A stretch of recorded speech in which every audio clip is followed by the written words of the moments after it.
Doctor Thomas Mar Coorilos മെത്രാപ്പോലീത്തയെ ഈ മഹാസമ്മേളനത്തിന് സ്വാഗതം അർപ്പിക്കുന്നതിനായി ക്ഷണിക്കുന്നു. ദൈവ തിരുനാമത്തിന് മഹത്വം ഉണ്ടാവട്ടെ. 1950 പുനരൈക്യത്തിൻ്റെ 20ാം വാർഷികത്തിൽ മാരിവാനിവസ്ഥിതാക്കിയ പുനരൈക്യ സ്മരണാകിരണങ്ങൾ എന്ന ആ സുവനീറിൽ ആദരണീയനായ മോൺസിഞ്ഞോർ ജോൺ കച്ചറമറ്റം എഴുതിയ പട്ടണത്തെ ലാക്കാക്കി അതിശീഘ്രത്തിൽ ഓടിക്കൊണ്ടിരിക്കുകയാണ്. അന്ധകാരത്തെ പിന്നിലാക്കിക്കൊണ്ട് ആ കാണിക്കുന്നത് പോലെ അവരുടെ മനസ്സും തേജോമയനായ ഒരു മെട്രാൻ, അവരൻ ഒരു വൈദികൻ, നാലാമൻ ഒരു ശമാശൻ, ഇതര പരസ്പര ആശയ വിനിമയത്തിന്റെ പരിപക്വ ഫലമായി ഇവർ ഒരു തീരുമാന പ്രഭാതം കൊല്ലം അരവനയിൽ ആഗതർ വിനയപരിസരം മുട്ടുകുത്തി ഇടം മുറിയാതെ ചെയ്തുകൊണ്ടിരുന്ന യജ്ഞങ്ങൾ അങ്ങനെ ഫലദായകമായി. പുനരൈക്യത്തിന് പ്രാരംഭമായി പെരുന്നാട്ടിലെ മുണ്ടൻ മലയിൽ വിളഞ്ഞ സമൃദ്ധമായ വിഭവങ്ങൾ ഉപേക്ഷിക്കുകയും ഔദാര്യശീലരായ സജ്ജന സത്തമന്മാരെ ജനമധ്യത്തിൽ നിന്ന് ഉണ്ടായിരുന്ന താമസ സങ്കേതങ്ങളിൽ എത്തിക്കൊണ്ടിരുന്നു. പുറത്തുപോയി വേല കന്യകാമഠത്തിലെ അമ്മമാരും അല്ല, ഞങ്ങൾ പുറത്തുപോയി പരസ്പരം ധൈര്യപ്പെടുത്തിയിരുന്നു. മാരിവാനിയോസ് മെത്രാപ്പോലീത്ത തിരുമൂലപുരത്ത് താമസമർപ്പിച്ചു. എതിർപ്പിന്റെയും ആക്ഷേപങ്ങളുടെയും മധ്യേ അവർ വയ്ക്കപ്പെട്ടു. പക്ഷേ മാതൃപക്ഷത്തിൽ അഭയം തേടിയവരായ വീരാത്മാക്കൾ ഇവയെല്ലാം വീറോടെ ചെറുക്കുകയും കർത്താവിനെ പ്രതി പീഡയേൽപ്പിച്ചതാൽ പരിപാലനമാക്കപ്പെട്ടതാ നിരണവും നിലയ്ക്കരുത്. പുണ്യശ്ലോകനും താപസ്വലീനമായ പരിശുദ്ധനായ ഗ്രിഗോറിയോസ് തിരുമേനിയുടെ വാസം മൂലം പുണ്യമാക്കപ്പെട്ട പരിമലയും ദൈവദാസന്മാർ ഈവാനിയോസ് തിരുമേനിയുടെ ഹൈന്ദവ കേന്ദ്രങ്ങളും പമ്പയുടെ വിരിമാലയും എടത്തുവായും ചക്കുളത്തുകാവും തുടങ്ങിയ ആത്മീയ കേന്ദ്രങ്ങളുടെ എല്ലാം നിങ്ങൾക്ക് സ്വാഗതം. മലങ്കര സഭയുടെ ദാർശനികനും പുനരൈക്യ ശില്പിയും ആരംഭിച്ചതായ ഈ തിരുമൂല കാതോലിക്ക സിറിൽ ബസേലിയോസ് ബാവാ തിരുമേനിയും ഐസക് മാർ യൂഹാനോ മെത്രാപ്പോലീത്തായും അഭിഷേകം സ്വീകരിച്ച അതേ വേദിയിലേക്കാണ് നാം സമ്മേളിച്ചിരിക്കുന്നത്. സ്വാഗതം വ്യാപിപ്പിച്ച അനുഗ്രഹീതമായ 2015 ആണ്ടിലെ പുനരൈക്യത്തിന്റെ ഈ പുണ്യഭൂമിയിലേക്ക് സ്വാഗതം. കേരള മണ്ണിൽ നവോത്ഥാന ശില്പികളിൽ അഗ്രഗണ്യനായ ശ്രീനാരായണ ഗുരുസ്വാമിജി തിരുവല്ല സന്ദർശിച്ചതിന്റെ ശതാബ്ദി നാളുകളിലാണ് ഗുരുവിന്റെ മഹാസമാധി കൂടിയായ ഈ ദിനത്തിൽ അയ്യപ്പിന്റെ ഒരു മാസ്മര വലയത്തിൽ ദൈവത്തിന്റെ സ്വന്തം നാടെന്ന് അറിയാതെ പറഞ്ഞു പോയ ഈ നാടിന്റെ വർത്തമാനകാലം എത്രയോ വിചിത്രമാണ്. സ്വയം ബലി കൊടുത്ത് ഉദാരമായ മാതൃക കാട്ടിയ മഹാബലിയുടെ ആണ്ടുവട്ടത്തെ എഴുന്നള്ളപ്പിന് കൊഴുപ്പ് കൂട്ടുവാൻ കൂട്ടുകാരിയെ തന്നെ ബലി ഇപ്പോൾ ഒത്തുചേർന്നിരിക്കുന്നത്. ഈ കാര്യങ്ങൾക്കെല്ലാം അകവഴിഞ്ഞ് സഹായിച്ച നമ്മുടെ ഇടവകൾ, നമ്മുടെ സഭയെ സംബന്ധിച്ച് നമ്മുടെ രാഷ്ട്രത്തോടുള്ള ബന്ധം അവികലമായി കാത്തു സൂക്ഷിക്കുകയും മറ്റ് സമൂഹങ്ങളോട് ചേർന്ന് കാലോചിതമായും ഫലദായകമായും സ്നേഹനിർഭരമായും നിർവഹിക്കുന്നതിന് ഊർജം സംഭരിക്കുകയും ചെയ്യുന്ന അസുലഭമായ മുഹൂർത്തമാണ് പുനരൈക്യ വാർഷികാഘോഷങ്ങളിലെ ഈ പൊതുസമ്മേളനം. നമ്മുടെ അഭ്യുന്നതനായ മെത്രാപ്പോലീത്തൻ archbishop Thomas Mar Koorilos തിരുമേനിക്ക് സ്നേഹം കൂടുമ്പോൾ ഏറ്റവും ഒടുവിൽ ഉപയോഗിക്കുന്ന ഭാഷയാണ് അദ്ദേഹം അവസാനിപ്പിച്ച് നിർത്തിയത്. വടക്കേ ഇന്ത്യയിൽ ഡൽഹി കേന്ദ്രമാക്കി ഇന്ന് നമുക്കൊരു ഭദ്രാസനമുണ്ട്. അവിടെ ഒരു ചെറിയ സ്കൂട്ടറിൽ, പഴക്കമുള്ള ഒരു സ്കൂട്ടറിൽ ഡൽഹിയിലെ വഴികളിലൊക്കെ നമ്മുടെ ആളുകൾക്കും നമ്മുടെ സ്നേഹിതർക്കും യേശുവിൻ്റെ സ്നേഹം കാണിച്ചു കൊടുക്കാൻ ഐസക് മാർ യോഹന്നാൻ തിരുമേനി കൽപ്പിച്ചതനുസരിച്ച് പ്രവർത്തിച്ച തിരുമേനിയാണ് ഹിന്ദിയിൽ നമ്മോട് സംസാരിച്ച് സ്വാഗതം അവസാനിപ്പിച്ചത്. നമ്മുടെ പ്രിയങ്കരനായ MP ശ്രീ ആന്റോ ആന്റണി, നമ്മുടെ പ്രിയങ്കരനായ MLA Shri Mathew T Thomas, നമ്മുടെ നഗരസഭയുടെ മാതാവ് ശ്രീമതി ഡെൽസി സാം, നമ്മുടെ ഈ വേദിയുടെ മുൻപിൽ നമ്മുടെ തിരുവല്ലയിലെ അനിഷേധ്യ സാന്നിധ്യങ്ങളായി എപ്പോഴും നമ്മോട് ചേർന്ന് നിലകൊള്ളുന്ന ഏതാനും സുഹൃത്തുക്കളുണ്ട്. അവരെ ഓരോരുത്തരെയും എനിക്കറിയാം, അവരുടെ പേരുകൾ മറന്നിട്ടില്ല. അവരെ എല്ലാവരുടെയും പേരെടുത്ത് പറയാൻ എനിക്ക് കഴിയും എന്ന് ഉറപ്പുണ്ട്. അവര് എല്ലാവരും നമ്മുടെ സമൂഹത്തോട് കാട്ടുന്ന വലിയ സ്നേഹത്തെയും വലിയ ബന്ധത്തെയും ഞാൻ ഓർക്കുന്നു. തിരുവല്ല അതിരൂപതയുടെയും നമ്മുടെ സഭയുടെയും പേരിൽ ഞങ്ങളുടെ ആദരവും സ്നേഹവും ഞങ്ങൾ അറിയിച്ചു കൊള്ളട്ടെ. നമ്മുടെ സഭയെ സംബന്ധിച്ച് ഈ മഹാസമ്മേളനത്തിൽ മുഖ്യ അതിഥിയായി സംബന്ധിക്കാം എന്ന് നമ്മോട് സംബന്ധിച്ചിരുന്ന ബഹുമാന്യനായ മുഖ്യമന്ത്രി ശ്രീ ഉമ്മൻചാണ്ടി, അദ്ദേഹത്തിന് പെട്ടെന്ന് ഹൈദരാബാദിൽ പോകേണ്ടി വന്നു. പതിവ് പോലെ വിമാനം താമസിച്ചു. എന്നാൽ അദ്ദേഹം നമ്മുടെ കൂട്ടായ്മയെ അഭിസംബോധന ചെയ്യും എന്ന് അറിയിച്ചിട്ടുണ്ട്.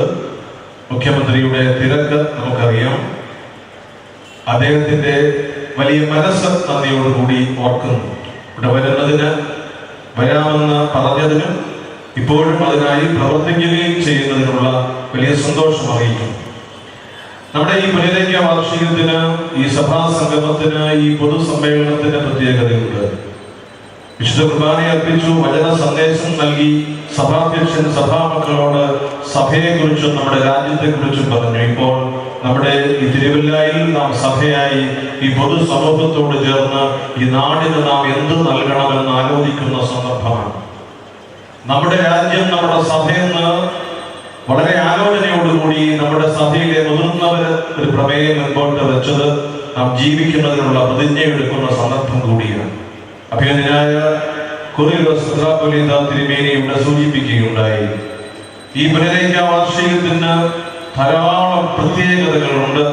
നമ്മെ സംബന്ധിച്ച് മറക്കാനാവാത്ത ഓർമ്മ എന്നും സമ്മാനിക്കുന്ന ഒരിടമാണ്. 2001 ഓഗസ്റ്റ് മാസം 15-ാം തീയതി ഏതാണ്ട് ഇതേ സ്ഥലത്ത് നിന്നുകൊണ്ട് ഞാൻ നന്ദി പറഞ്ഞത് ഓർക്കുന്നു. പത്രാനായി നിയോഗിതനായി അഭിഷിക്തനായ ശേഷം ഇവിടെ നിന്നുകൊണ്ട് നന്ദി പറഞ്ഞത് ഓർക്കുമ്പോൾ ദൈവത്തോട് നന്ദി പറയുവാനല്ലാതെ മറ്റൊന്നും കാണുന്നില്ല. സഭയുടെ ശുശ്രൂഷയിൽ എളിമയോടുകൂടി, വിനയത്തോടുകൂടി സഭാമക്കളെയും പൊതുസമൂഹത്തിലെ എല്ലാവരെയും കാണുന്നതിന് തുടർന്നും കൃപ നൽകണമേ എന്ന് പ്രാർത്ഥിക്കുന്നു. വ്യക്തിപരമായ ഒരു കൃപയായി കരുതുന്ന, മനസ്സിലെപ്പോഴും അമൂല്യമായി ഓർമ്മയായി സൂക്ഷിക്കുന്ന ഒരു പ്രചോദന ഹേതു മാർ ഇവാനിയോസ് പിതാവിൻ്റെയും ഈ ഭദ്രാസനത്തിന്റെ ആദ്യത്തെ മെത്രാപ്പൊലീത്ത യാക്കോബ് മാർ തെയോഫിലോസ് പിതാവിൻ്റെയും പിൻഗാമിയാവുന്നതിന് ദൈവം നൽകിയ കരുണ എൻ്റെ ശുശ്രൂഷയെ നമ്മുടെ സഭയോടും വിശാലമായ നമ്മുടെ സമൂഹത്തോടും ചേർത്ത് നിർത്തുന്നു എന്നത് വലിയ അനുഗ്രഹത്തോടെ, കൃപയോടെ, വിനയത്തോടെ ഓർക്കുകയും. ഞാനൊരു കത്ത് കൊടുത്തു. എൻ്റെ ഭാഗ്യത്തിന് ഫ്രാൻസിസ് മാർപ്പാപ്പായെ അവർക്ക് കാണാൻ പറ്റും. അവരെ ഫ്രാൻസിസ് മാർപ്പാപ്പായ്ക്ക് ഇത് സമ്മാനിക്കുകയും ചെയ്തു. ഏതാനും ദിവസം കഴിഞ്ഞപ്പോൾ മലങ്കര സുറിയാനി കത്തോലിക്ക സഭയെന്ന മലങ്കരയിലെ അപ്പസ്തോലിക സമൂഹം മാർ ഇവാനിയോസിന്റെ കണ്ണുനീര് വീണ ഈ മണ്ണിൽ സഭയായി ഒരുമിച്ച് കൂടി പ്രാർത്ഥിക്കുമ്പോൾ പൊതുസമൂഹത്തോട് സ്നേഹ സംഭാഷണം നടത്തുവാൻ ഈശ്വര പ്രാർത്ഥനയ്ക്ക് ഉപയോഗിച്ച പ്രാർത്ഥന ശ്രീനാരായണ ഗുരുസ്വാമികൾ ചൊല്ലിയ പ്രാർത്ഥന തന്നെയാണ് എന്നത് അഭിമാനത്തോടും സന്തോഷത്തോടും കൂടി ഞാൻ ഓർക്കുകയാണ്. ഇതാരെഴുതിയതാണെന്ന് മറ്റൊരു കണ്ണുകൊണ്ട് കാണാതെ ആ പ്രാർത്ഥന മാത്രം ചൊല്ലിയാൽ ഒരു സംശയവുമില്ല, ഇത് പള്ളിയിലെ ആരാധനയ്ക്ക് ഉപയോഗിക്കുന്ന പ്രാർത്ഥനാഗീതമല്ലാതെ മറ്റൊന്നുമല്ല. അത്രമാത്രം ഈ സമൂഹത്തോട് ചേർന്ന് നിൽക്കാൻ പരിശുദ്ധാത്മാവ് നമ്മെ തുണയ്ക്കുന്നത് നമ്മുടെ മഹത്വം കൊണ്ടല്ല, ദൈവം കരുണയുള്ളവനുമായതുകൊണ്ട് മാത്രമാണ്.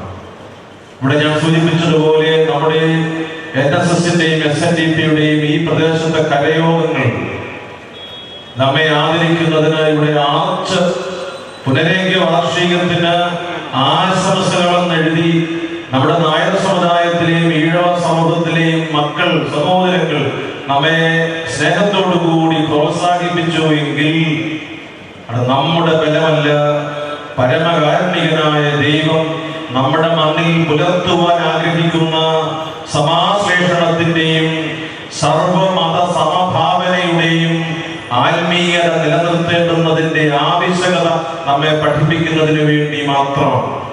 ദൈവം നമ്മോട് കരുണ കാണിക്കുന്നത് ദൈവത്തിന്റെ സ്നേഹത്തിൽ എല്ലാവരും നിലനിൽക്കുന്നതിനാണ്.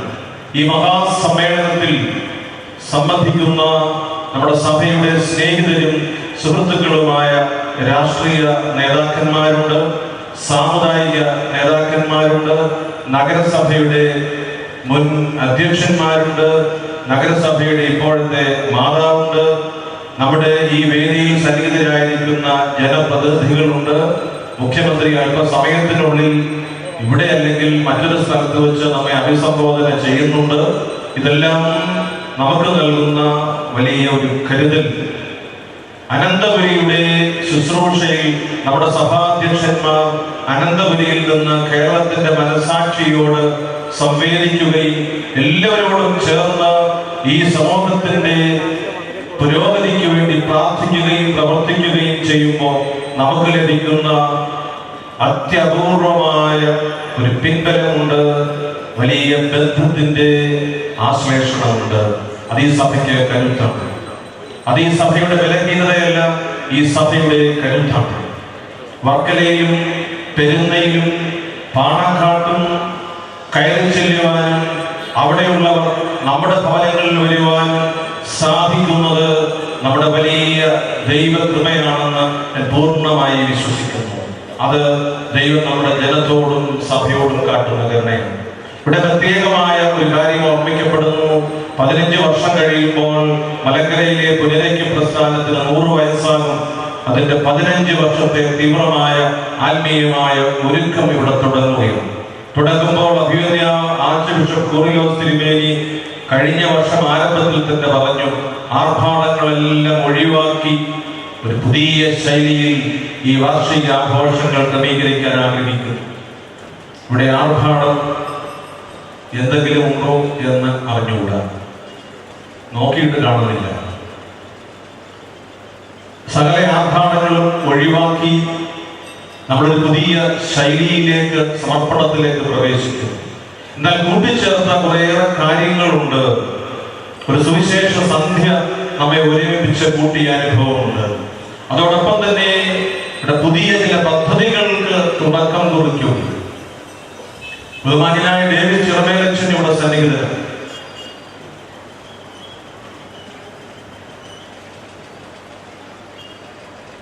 അദ്ദേഹവും ഞാനുമൊക്കെ ആലുവ സെമിനാരിയിൽ ഒരേ സമയത്ത് പഠിച്ചിരുന്നവരാണ്. ഡേവിഡ് അച്ഛൻ ഇത്ര അപകടകാരിയാണെന്ന് ഞാൻ അറിഞ്ഞിരുന്നില്ല. ഈ രാജ്യത്തെ എല്ലാവരുടെയും അവയവം തട്ടിക്കൊണ്ടുപോകുവാൻ ഇതുപോലെ മിടുക്കുള്ള ഒരു വൈദികൻ കേരള സഭയിൽ ഉണ്ടായിട്ടുണ്ട്. അപ്പൊ അദ്ദേഹത്തിന്റെ അടുത്ത് പോയി നിൽക്കുന്നത് സൂക്ഷിച്ചു വേണം. എടുത്തുകൊണ്ട് പോകുന്ന ഭയപ്പെട്ടല്ല, അദ്ദേഹം ചോദിക്കാതിരിക്കില്ല. മലങ്കര സുറിയാനി കത്തോലിക്ക സഭയിൽ അദ്ദേഹത്തിന്റെ ഒരു സാക്ഷ്യം വഴി ഒരു പുതിയ സമർപ്പണം നടത്തുന്നതിന് കാരണമാക്കി. നമ്മുടെ സഭയുടെ ആഭിമുഖ്യത്തിൽ നമ്മുടെ സഭാംഗങ്ങളും നമ്മുടെ സ്നേഹിതരും നമ്മുടെ സ്ഥാപനങ്ങളിലെ അധ്യാപകരും ഉദ്യോഗസ്ഥരും വിദ്യാർത്ഥികളും രക്ഷകർത്താക്കളുമായ വലിയൊരു സമൂഹമുണ്ട്.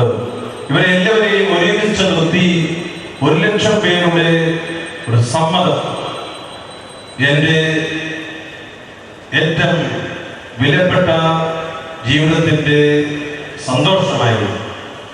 അവയവം ദാനം ചെയ്യാൻ സന്നദ്ധമാണ് എന്ന് അറിയിക്കുന്ന സമ്മതപത്രം വാങ്ങി സർക്കാരിനെ ബന്ധപ്പെട്ടവരെ ഏൽപ്പിക്കുക. അഭിനന്ദ ക്രിസോസ്റ്റം പിതാവിനോട് ഞങ്ങൾ ചോദിച്ചു, ഏതവയവമാണ് ദാനം ചെയ്യാൻ പോകുന്നത്?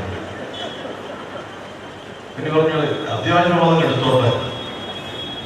ദിവനാശ്വാസ പിതാവ് ചോദിച്ചു, തലച്ചോറ് വേണോ? ഞാൻ പറഞ്ഞു, അത് കൊടുക്കണ്ട, വലിയ ഉപയോഗം വരത്തില്ല. പിതാവ് വേറെ വല്ലതും കൊടുക്കാം. അപ്പൊ ഞങ്ങൾ നമ്മുടെ ഈ കാര്യം നമ്മളെ അറിയിച്ചു തുടങ്ങിയപ്പോൾ നമ്മുടെ യുവജനങ്ങൾ കാട്ടിയ ഒരു ഉത്സാഹം തുടക്കം കുറിച്ചിട്ടേ ഉള്ളൂ. അതിന് കത്തിപ്പടരുമെന്നതിൽ യാതൊരു സംശയവുമില്ല. അത് നമ്മുടെ MCYയുടെയും MCAയുടെയും മക്കൾ, പിതാക്കന്മാരും മാതാക്കളും അത് നമ്മുടെ ഇടവകൾ കേന്ദ്രീകരിച്ചും സ്ഥാപനം കേന്ദ്രീകരിച്ചും അടുത്ത 1 വർഷത്തിനുള്ളിൽ അത് പൂർത്തീകരിച്ച് ബന്ധപ്പെട്ടവർക്ക് നൽകും എന്നതിനെ കുറിച്ച് യാതൊരു സംശയവും എനിക്കില്ല. നമ്മുടെ ക്യാമ്പസുകളെല്ലാം അതിന് വേദികളായിട്ടാണ് മാറും. പക്ഷെ ഒരു ഭയം ചിലരെ ബാധിച്ചിട്ടുണ്ട്. നമ്മുടെ ജീവിച്ചിരിക്കുമ്പോൾ തന്നെ എടുത്തുകൊണ്ട് പോകുമോ ഈ അവയവങ്ങളൊക്കെ? ദേവസ്വത്തിന് അതേക്കുറിച്ച് വിശദമായിട്ട് പറയും. ആ സംശയം മാറ്റാൻ വേണ്ടി ഞങ്ങളൊരു കാര്യം എടുത്തു. അവയുടെ തിമോഥെയോസ് പിതാവ് സുഖമില്ലാതെ പുഷ്പഗിരിയിലാണ്, നമുക്കറിയാം. പിതാവ് പ്രായാധിക്യത്തിലൂടെയാണ്.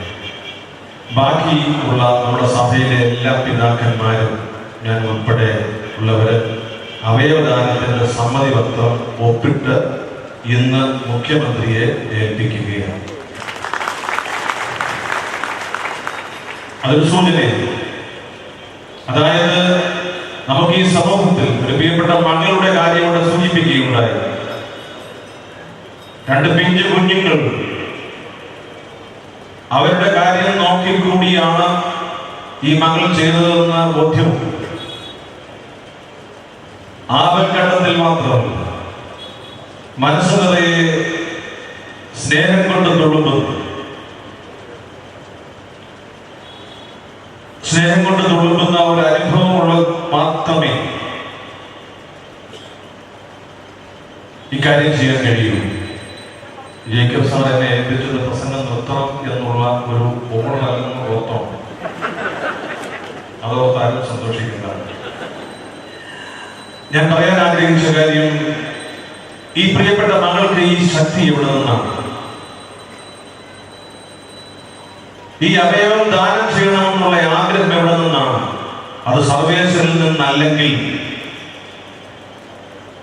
ഈ മകൾക്ക് അത് സാധിക്കുമെങ്കിൽ ആരോഗ്യമുള്ള നമുക്ക് ആർക്കാണ് ഇത് സാധിക്കാത്തത്?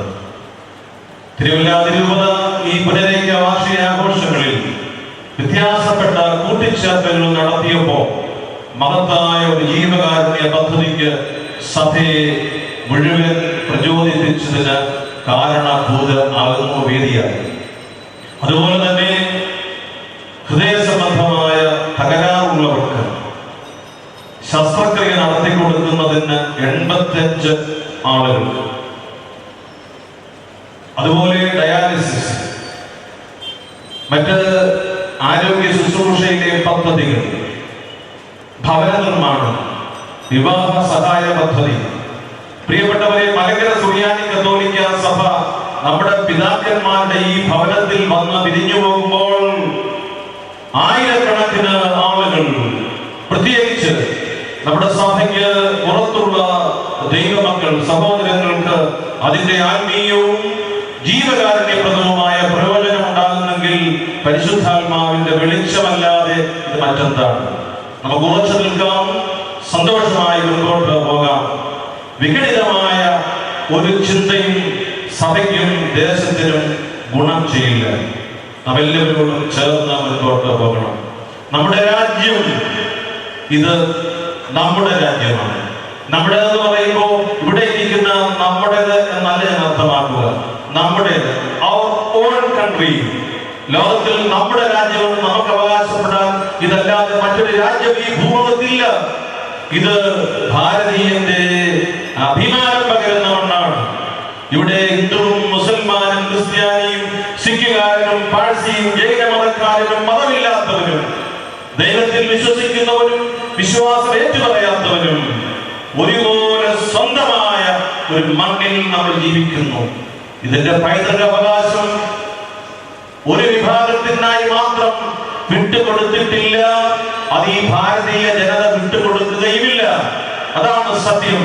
ഒരുമയോടെ നിന്ന് ഈ ദേശത്തിന്റെ പുരോഗതിക്ക് വേണ്ടി പ്രാർത്ഥിക്കുവാൻ നമുക്ക് കടമയുണ്ട്. നാം ഭീരുക്കളല്ല. സുവിശേഷത്തെ അനുകരിക്കുന്ന, സത്യവിശ്വാസം സ്വീകരിച്ചിരിക്കുന്ന ദൈവമക്കളും ഇതുപോലെ ദൈവാനുഭവമുള്ളവരോട് ചേർന്ന് പ്രവർത്തിക്കുന്നവരുമാണ്. ഈ ദേശത്തിന്റെ സർവ പുരോഗതിയിലും പങ്കുള്ളവരായി നമുക്ക് മുൻപോട്ട് നീങ്ങാം. ഞാൻ സന്തോഷത്തോടുകൂടി ഈ അധ്യക്ഷ പ്രസംഗത്തിൽ സൂചിപ്പിച്ച കാര്യം, ഈ രാജ്യത്തിന്റെ പൈതൃക ഭാവം നിലനിർത്തുവാൻ വിദേശികൾ നമ്മെ സഹായിക്കില്ല എന്നത് ഓർമ്മിപ്പിക്കട്ടെ. ആയുധപ്പനയുടെ കാവൽക്കാർ ഈ രാജ്യത്തിന്റെ ഭദ്രത കാത്തു സൂക്ഷിക്കില്ല.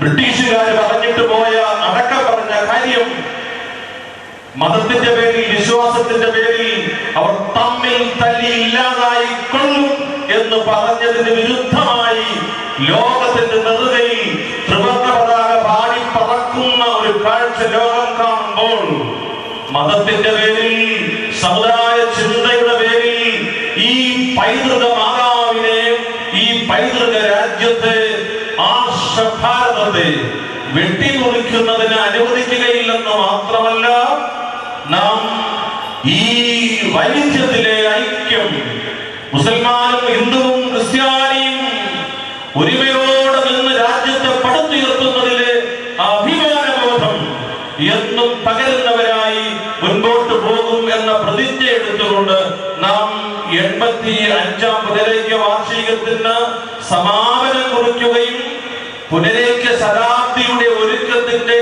1-ാം വർഷത്തിലേക്ക് പ്രവേശിക്കുകയുമാണ്.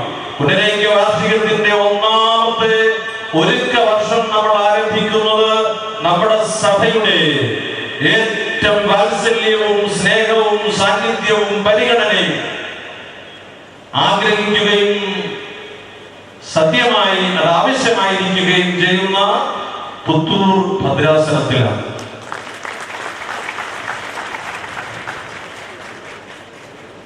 മാതാവ് ചോദിച്ചതുപോലെ നമ്മൾ വീണ്ടും ചോദിക്കണ്ട, ഇതെങ്ങനെ സംഭവിക്കും? ഇത് സംഭവിക്കും. അവന്റെ ദിവനാശ്വാസ പിതാവ് പറഞ്ഞു, പിതാവ് കൽപ്പിച്ചാൽ ഞാൻ അനുസരിക്കും. ഞാൻ പറഞ്ഞു, കൽപ്പിച്ച ഉത്തരവായിരിക്കും. പിതാവ് പറഞ്ഞു, അനുസരിക്കും. അവന്റെ ജോഷ പിതാവ് പറഞ്ഞു, ഞാൻ 2 ദിവസം നേരത്തെ വന്നേക്കാം. ദിവനാശ്വാസ പിതാവ് പറഞ്ഞു, നേരത്തെ വരരുത്, അവിടെ സ്ഥലമില്ല. വളരെ സന്തോഷത്തോടെ പറയുന്നു, നമ്മുടെ സഭയുടെ ഒരു വലിയ സമൂഹം അടുത്ത 2016 സെപ്റ്റംബർ മാസത്തിലെ 20, 21 തീയതികളിൽ കർണാടക സംസ്ഥാനത്തെ പുത്തൂർ ഭദ്രാസനത്തിൽ അഭിമന്യ ദിവന്നാസ്യോസ് മെത്രാപ്പൊലീത്തായോടും അവിടെയുള്ള നമ്മുടെ വന്യ വികാരി ജനറൽ മോൺസിഞ്ഞോർ ജോർജ് കാരായും അവിടുത്തെ പ്രിയപ്പെട്ട അച്ഛന്മാരോടും സിസ്റ്റേഴ്സിനോടും സമർപ്പിതരോടും ദൈവമക്കളോടും ചേർന്ന് ശതാബ്ദിയിലേക്കുള്ള ഒരുക്കത്തിന്റെ 15 വർഷത്തിൽ ആദ്യത്തെ വർഷം നമ്മൾ അവിടെ ആഘോഷിക്കും. അതിന് പ്രാർത്ഥിച്ചു തുടങ്ങണം. ജ്യൂസ് കുടിക്കുന്നവർ ജ്യൂസ് കൂടി നിർത്തി ആ പണം തിരുമേനിയെ ഏൽപ്പിക്കണം. ജ്യൂസ് മനസ്സിലായോ? അത് അവസാനിപ്പിച്ച് നമ്മൾ തിരുമേനിയെ ഏൽപ്പിക്കണം. സാമ്പത്തികമായി സഹായിക്കണം. ആളുകൾ പോയി തിരുമേനി പറയുന്ന സമയത്ത് പോയാൽ മതി. അവിടെ ചെന്ന് എല്ലാം ക്രമീകരിക്കണം. നമുക്ക് അനുഗ്രഹമായിട്ട് തീരട്ടെ. പതാക കത്തീഡ്രൽ ദേവാലയത്തിന്റെ മുമ്പിൽ വെച്ച് നമ്മൾ കൈമാറുകയാണ്. അഭിനന്ദനായ മെത്രാപ്പൊലീത്ത തിരുമേനി പറഞ്ഞു, ബഹുമാനപ്പെട്ട മുഖ്യമന്ത്രി ഉമ്മൻചാണ്ടി ഇപ്പോൾ വരാൻ അസാധ്യമായതുകൊണ്ട് ഈ പരിപാടി ഉദ്ഘാടനം ചെയ്യണം എന്ന് അത് ഞാൻ സന്തോഷപൂർവ്വം നിർവഹിക്കുകയാണ്. വളരെ അഭിമാനത്തോടും ആദരവോടും കൂടി മധ്യ തിരുവിതാംകൂറിന്റെ ഈ തിലകക്കുറിയിൽ നമ്മ സഭയെ സംബന്ധിച്ച് അനുഗ്രഹത്തിന്റെയും മണ്ണിൽ നിന്നുകൊണ്ട് മാറിവാനീശ്വരാവിന്റെയും തേകുലസ്വരാവിന്റെയും മധ്യസ്ഥം തേടിക്കൊണ്ട് നിങ്ങൾ എല്ലാവരുടെയും പ്രാർത്ഥനയുടെ അകമ്പടിയോടുകൂടി 85ാം പുനരേക്ക വാർഷിക ആഘോഷങ്ങളുടെ ഈ പൊതു സമ്മേളനം ഔപചാരികമായി ഉദ്ഘാടനം ചെയ്തതായി അറിയിക്കുകയും നമ്മുടെ ഈ ക്ഷണം സ്വീകരിച്ച് വന്നിരിക്കുന്ന എല്ലാ പൊതുപ്രവർത്തകരെയും സഭയുടെ ആദരവ് അറിയിക്കുകയും ചെയ്തുകൊണ്ട് ഞാൻ എൻ്റെ വാക്കുകൾ ഉപസംഹരിക്കുന്നു. എല്ലാവർക്കും നന്ദി, നമസ്കാരം. പിതാവുമായ മറന്മാർ ബസേലിയോസ് കർദിനാൾ ക്ലീമിസ് കാതോലിക്ക ബാവ ഔപചാരികമായി ഉദ്ഘാടനം ചെയ്യും.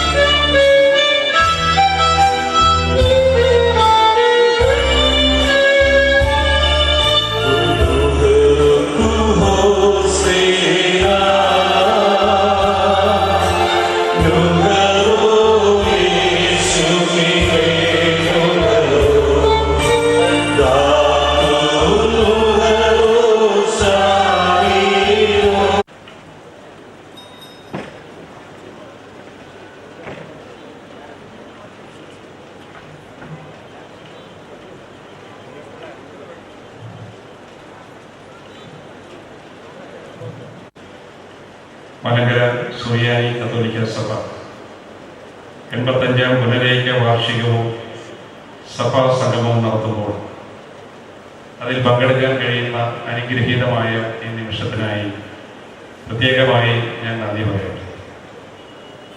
ഇത്തവണത്തെ പുനരേക്ക വാർഷികം പലതും കൊണ്ട് ശ്രദ്ധേയമാണ്.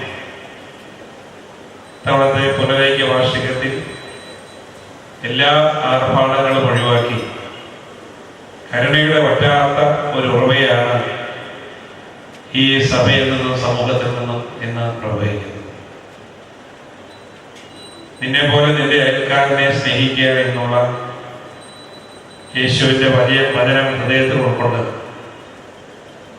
കർണാർത്ഥമായ ഒട്ടേറെ പദ്ധതികൾക്കാണ് ഇന്നിവിടെ തുടക്കം കുറിക്കുന്നത്. അത് വീടില്ലാത്തവർക്ക് വീട് നൽകുന്നു, വിവാഹ ധനസഹായം, ചികിത്സാ സഹായം, അങ്ങനെ എത്രയോ എണ്ണമറ്റ പദ്ധതികൾ ഇവിടെ തുടക്കം കുറിക്കുക. ഇത് സഭ പൊതുസമൂഹത്തിന്റെ മുന്നിൽ ഉയർത്തി കാണിക്കുന്ന വലിയ ഒരു മാതൃകയാണ്. ഇന്ന് മലങ്കര സഭ ഇന്ന് ലോകത്തിന്റെ മുന്നിൽ അഭിമാനത്തോടെ ഇന്ന് തലയുയർത്തി പിടിച്ചു നിൽക്കുകയാണ്. യുവാനിയോസ് തിരുമേനി കണ്ണുനീരോടെ നഷ്ട വൃക്ഷം ഇന്ന് വളർന്ന് പന്തലിച്ച ഒരു വളവൃക്ഷം പോലെ ഭാരതീയ സഭയുടെ അഭിമാനമായി മാറിയിരിക്കുകയാണ്.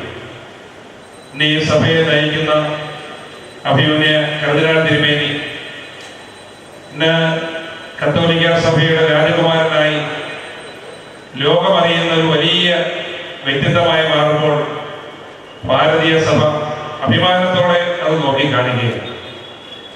ഇന്ത്യയിലെ കത്തോലിക്ക സഭയ്ക്ക് നേതൃത്വം നൽകുന്ന KCBCയുടെ അധ്യക്ഷ സ്ഥാനം തിരുമേനി വഹിക്കുക. പാർലമെന്റ് സമ്മേളനങ്ങൾ തുടങ്ങുന്നതിന് മുമ്പ് തിരുമേനി ഡൽഹിയിൽ വരാറുണ്ട്. പാർലമെന്റ് അംഗങ്ങളെയൊക്കെ വിളിക്കാറുണ്ട്, കൂടി കാണാറുണ്ട്.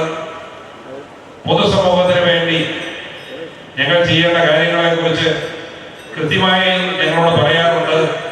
തിരുമേനിയുടെ ശക്തമായ നേതൃത്വം, ആ നേതൃത്വത്തെ ഇന്ന് ഇന്ത്യയിലെ ക്രിസ്ത്യൻ സമൂഹം എത്ര ആദരവോടുകൂടി നോക്കിക്കാണുന്നു എന്നുള്ളത് എനിക്ക് മനസ്സിലാക്കാൻ ഒട്ടേറെ അവസരങ്ങൾ ഉണ്ടായിട്ടുണ്ട്. തിരുമേനിയോടുള്ള ഞങ്ങളുടെ സ്നേഹവും ആദരവും ഇവിടെ അറിയിക്കാൻ കൂടി ഞാൻ ഈ അവസരം വിനിയോഗിക്കട്ടെ. ഇവിടെ നമ്മുടെ വേദിയിൽ നിന്നുള്ള ഒരു വിശുദ്ധ വ്യക്തി നമ്മുടെ തെരവേലച്ചൻ. അവയവദാനം എന്നുള്ള ആ മഹത്തരമായ ചിന്ത അത് കേരളീയ സമൂഹത്തിന് വേണ്ടിയിൽ ഇന്ന് ഇന്ത്യയിലെ പൊതുസമൂഹത്തിന് വേണ്ടിയിൽ ഉയർത്തിപ്പിടിച്ച ഒരു മഹനീയമായ വ്യക്തിത്വമാണ് അച്ഛൻ. മുമ്പൊക്കെ 3-4 വർഷങ്ങൾക്കപ്പുറത്ത് ഇങ്ങനെ ഒരു കാര്യത്തെക്കുറിച്ച് ചിന്തിക്കാൻ പോലും ആളുകൾ തയ്യാറാകാതിരുന്ന ഒരു കാലഘട്ടത്തിൽ സ്വന്തം അവയവം തന്നെ ദാനം ചെയ്തുകൊണ്ടാണ് അച്ഛൻ ഈ രംഗത്തേക്ക് കടന്നു വന്നത്. ഇന്ന് എത്രയോ ആയിരക്കണക്കിന് ആളുകൾ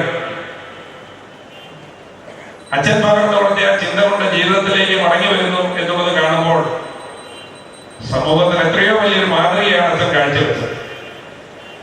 ഞാനും എന്റെ അവയവങ്ങൾ ദാനം ചെയ്യാനുള്ള സമ്മതപത്രം അച്ഛൻ എന്റെ പാർലമെന്റ് മണ്ഡലത്തിൽ കാലുകുത്തി അന്നേ അച്ഛന്റെ കയ്യിൽ ഏൽപ്പിച്ചു. അച്ഛൻ എന്നോട് ചോദിക്കരുത് എന്ന് കരുതി ഞാൻ അച്ഛന്റെ കയ്യിൽ എന്റെ സമ്മതപത്രം ഏൽപ്പിക്കാറുണ്ടായത്. അച്ഛൻ ഒരിക്കലും എന്നെ വിളിച്ചു പറഞ്ഞു, ഞാൻ ഡൽഹിയിൽ വരുന്നുണ്ട്, നമുക്ക് പ്രധാനമന്ത്രിയെ കാണണം. ഞങ്ങൾ ഒരുമിച്ചാണ് പ്രധാനമന്ത്രിയെ കാണാൻ പോയത്.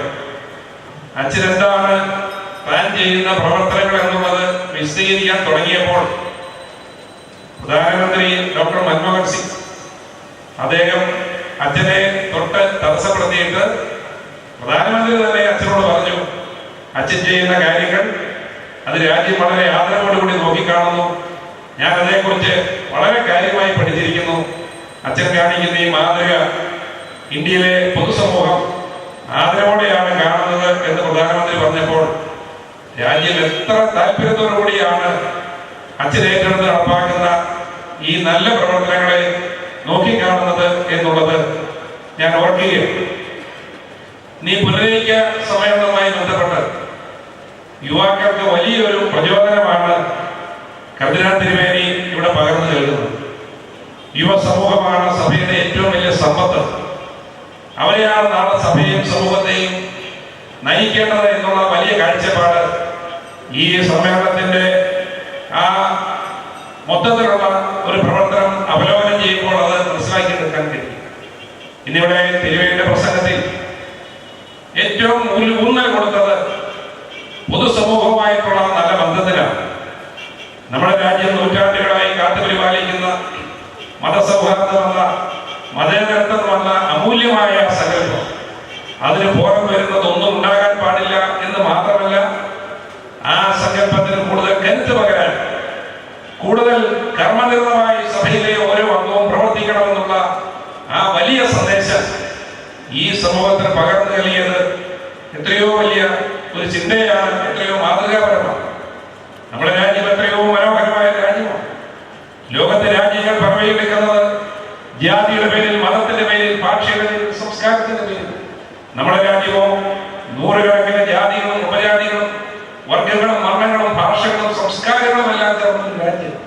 നൂറുകണക്കിന് വർണ്ണപുഷ്പങ്ങൾ വിരിഞ്ഞു നിൽക്കുന്ന മനോഹരമായ ഉദ്യാനം പോലെ ഈ വൈവിധ്യങ്ങൾ ഈ രാജ്യത്തെ മനോഹരമാക്കുമ്പോൾ ആ മനോഹരത ചോർന്നു പോകാതെ കാത്തു പരിപാലിക്കണമെന്നാണ് തിരുമേനി സഭാമക്കളുടെ ആഹ്വാനം നൽകിയത്.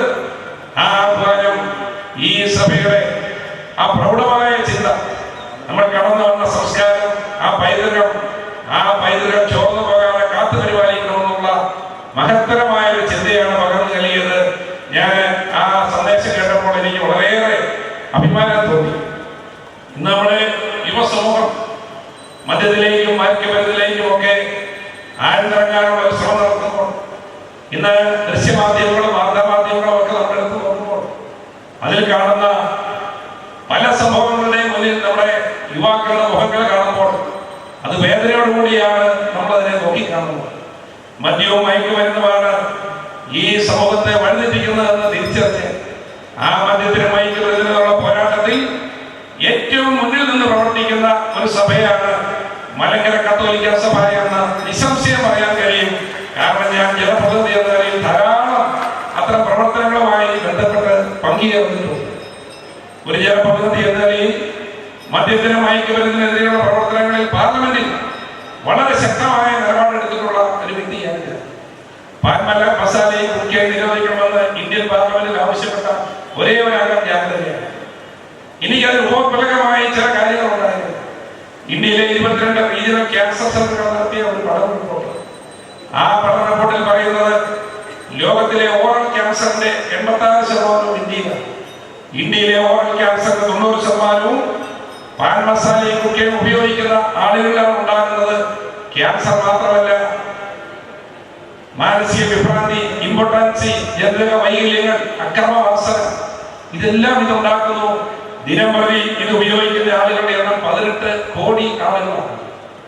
ഞാൻ ഈ കണക്കുകൾ പാർലമെന്റിന്റെ മേശപ്പുറത്ത് വെച്ചുകൊണ്ട് ഞാൻ പറഞ്ഞു, 18 കോടി ആളുകളെ മരണത്തിലേക്ക് തള്ളിവിടുന്ന ഒരു പദാർത്ഥം ഈ രാജ്യത്ത് നിർബാധം വിറ്റഴിക്കപ്പെട്ടുകൊണ്ടിരിക്കുക. ഏത് നിയമത്തിന്റെ പേരിലാണെങ്കിലും ഇത് നിരോധിച്ചേ മതിയാണ്. അന്നത്തെ ആരോഗ്യമന്ത്രി ഗുലാം നബി ആസാദ് പാർലമെന്റിൽ എന്നോട് പറഞ്ഞു, ഞാൻ പറഞ്ഞ കണക്കുകളെല്ലാം യാഥാർത്ഥ്യമാണ്, ഗവൺമെന്റ് ഇതേക്കുറിച്ച് വലിയ ബോധ്യമുണ്ട്. പക്ഷേ ഗവൺമെന്റ് പിന്നിലുള്ള ഒരു പരിമിതി, ഇതിന് ഈ യുദ്ധസംബന്ധമായ കേസ് സുപ്രീം കോടതിയിൽ നിൽക്കുന്നു. സുപ്രീം കോടതി നൽകിയിരിക്കുന്ന ഇടക്കാല ഉത്തരവ് ഇത് നിർമ്മിക്കുന്ന നിർമ്മാതാക്കൾക്ക് അനുകൂലമാണ്. അടുത്ത പാർലമെന്റ് സമ്മേളനത്തിൽ വീണ്ടും ഞാൻ ഈ വിഷയം ഉന്നയിച്ചു. ഞാൻ പറഞ്ഞു, നമ്മൾ ഏത് നിയമം ഉണ്ടാക്കാൻ കഴിയുന്ന ഇന്ത്യയിലെ പരമോന്നത നിയമനിർമ്മാണ സഭയിൽ ഇരിക്കുന്നു. 18 കോടി ആളുകളുടെ ജീവനെ സംരക്ഷിക്കാൻ കഴിയുന്ന ഒരു നിയമം ഉണ്ടാക്കാൻ ഈ സഭയ്ക്ക് കഴിയുന്നില്ലെങ്കിൽ ഈ സഭയ്ക്ക് യാതൊരു അർത്ഥവുമില്ല. അതുകൊണ്ട് നിയമമില്ലെങ്കിൽ നിയമം ഉണ്ടാക്കണം. പാൻമസാലയും കുറുക്കെ നിരോധിക്കാനുള്ള നടപടി ഉണ്ടാക്കണം. പാർലമെന്റ് സമ്മേളനം കഴിഞ്ഞ് ഒരാഴ്ച കഴിഞ്ഞപ്പോൾ ഗവൺമെന്റിൽ നിന്നൊരു കത്തിരിക്ക് ലഭിച്ചു. ആ കത്തിൽ പറഞ്ഞത്, പാർലമെന്റിൽ ഞാൻ ഉന്നയിച്ച വിഷയത്തിന്റെ ഗൗരവം കണക്കിലെടുത്ത് പാൻമസാലയും കുറുക്കെയും ലഹരി കലർന്ന ഭക്ഷ്യവസ്തുവാക്കി മാറ്റി കാറ്റഗറി ചേഞ്ച് ചെയ്ത കേന്ദ്ര ഗവൺമെന്റ് ഉത്തരവ് പുറപ്പെടുവിക്കുന്നു. ഇനി സംസ്ഥാനങ്ങൾക്ക് ഇത് നിരോധിക്കാനുള്ള അധികാരവും നൽകുകയാണ്. ആദ്യം നിരോധിച്ചത് കേരളത്തിലെ മുഖ്യമന്ത്രി ഉമ്മൻചാണ്ടിയാണ്. ഇന്ന് 22 സംസ്ഥാനങ്ങൾ നിരോധിച്ചു. ഇന്ന് ഇതിന്റെ ദൂഷ്യവശങ്ങൾ ജനങ്ങൾക്ക് ബോധ്യമായി. മുമ്പ് സ്കൂളുകളിൽ കുട്ടികൾ, നമ്മുടെ യുവാക്കൾ മദ്യപാനം നിർത്തുന്നവർ, പുകവലി നിർത്തുന്നവർ, മാതൃശ്രമ ഉപയോഗിക്കുന്നവർ, ഇതെല്ലാം ഉപയോഗിച്ചിരുന്ന വസ്തു അതിന്റെ ദുരന്തം എന്താണ് എന്നുള്ളത് പൊതുസമൂഹത്തിന് മനസ്സിലായി. ഇന്ന് പാൻ മസാല വയ്ക്കുന്നത് കുറ്റകരമാണ്. ഇന്ന് കടകളിൽ റെയ്ഡ് നടക്കുന്നുണ്ട്, അതൊക്കെ പിടിച്ചു നിൽക്കുന്നുണ്ട്. പക്ഷെ അതിന് തുടക്കം കുറിക്കാൻ, ഒരു പ്രവർത്തനം നടത്താൻ, ഇത് പാർലമെന്റിന് മുന്നിൽ കൊണ്ടുവരാൻ, ഭരണകൂടത്തിന് മുന്നിൽ കൊണ്ടുവരാൻ കഴിഞ്ഞു എന്നുള്ളതാണ് ഒരു ജനപ്രതിനിധി എന്ന നിലയിൽ എന്റെ മനസ്സിൽ ഏറ്റവും കൂടുതൽ ചാരിതാർത്ഥ്യം പകർന്നു നൽകിയത് എന്നുകൂടി പറയാൻ ഞാൻ ഈ അവസരത്തിൽ നൽകിക്കൊണ്ട് അതിൻ്റെ ഒരു തുടക്കം കുറിക്കുകയാണ്. ഞാൻ നിങ്ങളുടെ എല്ലാം അനുമതിയോടുകൂടി അത് നിർവഹിച്ചതായി ഞാൻ അറിയിക്കും.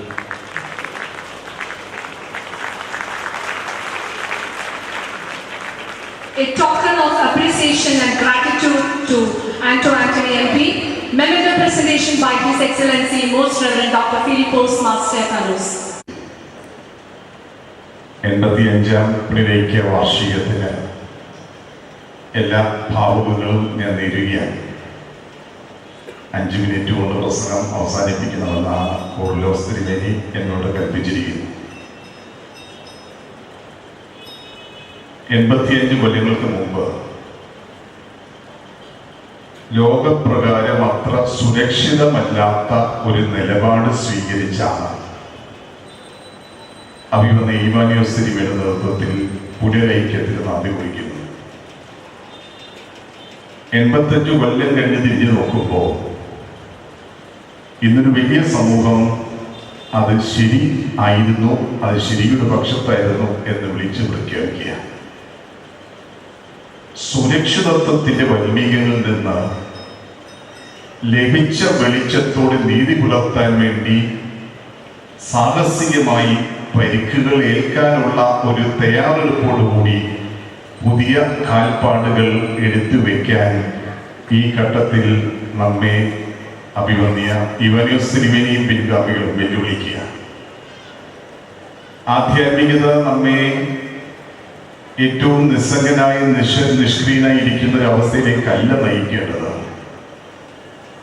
പ്രശ്നങ്ങളുടെ സങ്കീർണതകളിലേക്ക് ഇറങ്ങിച്ചെല്ലുവാൻ ദൈവം തരുന്ന വെളിച്ചത്തോട്, അല്ലെങ്കിൽ പച്ചമലയാളത്തിൽ പറഞ്ഞാൽ മനസാക്ഷിയോട് നീതി പുലർത്തി പ്രവർത്തിക്കാനുള്ള വലിയ ആഹ്വാനമാണ് ഈ പുനരൈക്യ വാർഷികത്തിൽ നാം സ്വീകരിക്കുന്നത്. 2 കാര്യങ്ങളിൽ എനിക്ക് വലിയ അഭിമാനം തോന്നി. ഈ കാലഘട്ടത്തിൽ പ്രസക്തമായ 2 വിഷയങ്ങൾ ഈ സമ്മേളനത്തിൽ തന്നെ ചർച്ച ചെയ്യപ്പെട്ടു. ഒന്ന്, അത്യുന്നത കർദിനാൾ തിരുമേനി സൂചിപ്പിച്ചതുപോലെ ആർഭാടങ്ങൾ ഒഴിവാക്കാൻ വേണ്ടിയുള്ള ഒരു ആഹ്വാനം. അത് ഈ സമ്മേളനത്തിൽ മാത്രം പോരാ, ക്രൈസ്തവ വിവാഹങ്ങളും അതിനോടനുബന്ധിച്ച ചടങ്ങുകളും ഇന്ന് ആർഭാടങ്ങളുടെ കൂത്തരങ്ങളായി മാറുകയാണ്. വിവാഹങ്ങൾ വലുതാകും തോറും ഹാളുകൾ വലുതാകുകയും ഹാളുകൾ വലുതാകും തോറും വിവാഹങ്ങൾ വലുതാകുകയും ചെയ്തുകൊണ്ടിരിക്കുന്നത് ഒരു സാമൂഹ്യ പാപം എന്ന തരത്തിൽ വളർന്നുകൊണ്ടിരിക്കുന്നു. മദ്യത്തിൻ്റെയും ഒക്കെ ചിലവ് പലരും പരസ്യമായി പറയാറില്ല. അപ്പൊ ആർഭാടം ഒഴിവാക്കുന്നത് ഈ പുനരൈക്യ വാർഷികം 85 വാർഷികത്തിൽ മാത്രമാവില്ല, അത് ഒരു ജീവിത ശൈലിയായി ഈ സമൂഹത്തിലെ, ഈ സഭയിലെ എന്ന് മാത്രം ഞാൻ പറയുന്നില്ല, ഈ സമൂഹത്തിലെ ആളുകൾ ഏറ്റെടുക്കണം എന്ന വെല്ലുവിളി. രണ്ടാമത്തെ വിഷയം,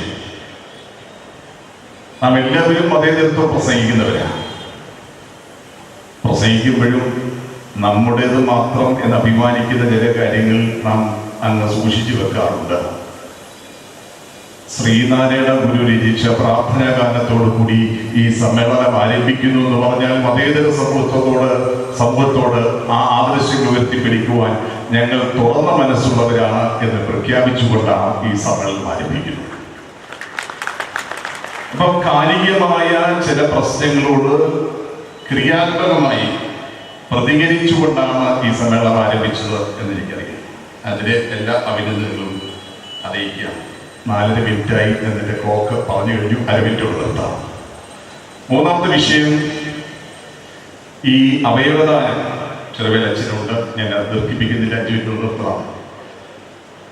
അവയവദാനത്തിന് മലങ്കര സഭയിലെ തിരുമേനിമാർ സമ്മതപത്രം നൽകിയിട്ടാണ് ആഹ്വാനം ചെയ്യുന്നത്. വലിയ സന്ദേശം. കാരണം ചെറുവേലച്ഛനും വർഷങ്ങൾക്ക് മുമ്പ് എൻ്റെ കയ്യിൽ നിന്ന് സമ്മതപത്രം വാങ്ങിയെടുത്തിട്ടുള്ള ഒരാളാണ്. ചിലയിടത്തൊക്കെ ഇതൊരു ഫാഷനാണ് അവയവദാന സമ്മതപത്രം. ഇവിടെ അതല്ല.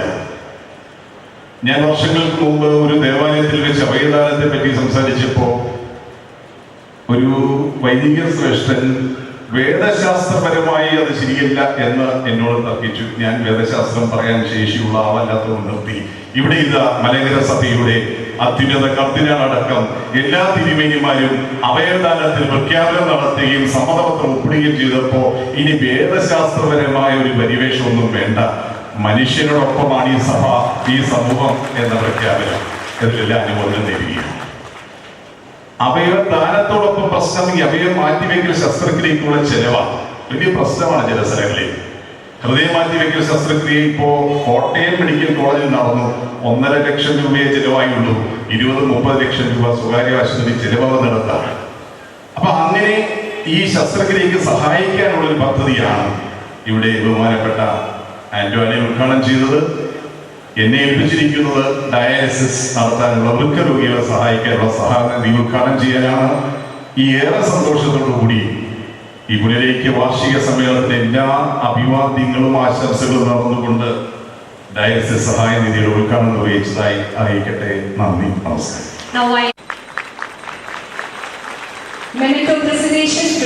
മലങ്കര സഭയുടെ 85ാമത് പുനരൈക്യ വാർഷികവും സഭാ സംഗമവും തിരുവല്ലയിൽ നടക്കുന്നതിൽ അതിയായ സന്തോഷമുണ്ട്. അതിലുപരി ഈ സഭയിലായിരിക്കുന്നതിൽ ഞാൻ അഭിമാനം കൊള്ളുന്നു. പുനരൈക്യ വാർഷികത്തിൻ്റെ ആപ്തവാക്യം ജീവന്റെ സമൃദ്ധി എന്നതാണ്. ഞാൻ വന്നത് ജീവൻ നൽകുവാനും അത് സമൃദ്ധിയായി ഉണ്ടാകുവാനുമാണെന്ന് യോഹന്നാൻ ശ്ലീഹയുടെ സുവിശേഷ വാക്യം ആധാരമാക്കിയുള്ളതാണ് ഈ സാമൂഹ്യക്ഷേമ പദ്ധതികൾ. ഹൃദയ ശസ്ത്രക്രിയയിലൂടെയും ഡയാലിസിലൂടെയും ഭവന നിർമ്മാണ പദ്ധതിയിലൂടെയും 1 ലക്ഷം പേരുടെ അവയവദാന പത്രവും വിവാഹ സഹായ നിധിയും മനുഷ്യർക്ക് നീർന്ന പ്രശ്നങ്ങൾ നേരിടുന്ന ഈ അവസ്ഥയിൽ ഇതേറെ പരിഹാരം നേടുന്നതിന് നമ്മുടെ ഈ സഭാ സംഗമം അതിനെ ഉപകരിച്ചു എന്നുള്ളതാണ് പ്രാധാന്യം. ഇതിന് നേതൃത്വം നൽകിയ എല്ലാ വന്യപിതാക്കന്മാരെയും സഭാ സ്നേഹിതരെയും അതുപോലെ തന്നെ ഇതിൽ പങ്കാളികളായ നാനാജാതി മതസ്ഥരെയും ഞാൻ ഈ അവസരത്തിൽ അനുമോദിക്കുന്നു. എന്നിൽ നിഷിദ്ധമായിരിക്കുന്ന കടമ വിവാഹ സഹായ നിധിയുടെ സമർപ്പണം ആണ്. ഇതിൽ പങ്കാളികളായവരെയും ലഭ്യമാകുന്നവരെയും ഞാൻ ഈ അവസരത്തിൽ അനുമോദിക്കുന്നു. നിർധനരായ 10 പെൺകുട്ടികൾക്ക് ജീവൻ സമൃദ്ധി നൽകിയതാണ് ഏറ്റവും നമുക്ക് വിലപ്പെട്ട ഒന്ന്. ഇത് സാമൂഹ്യ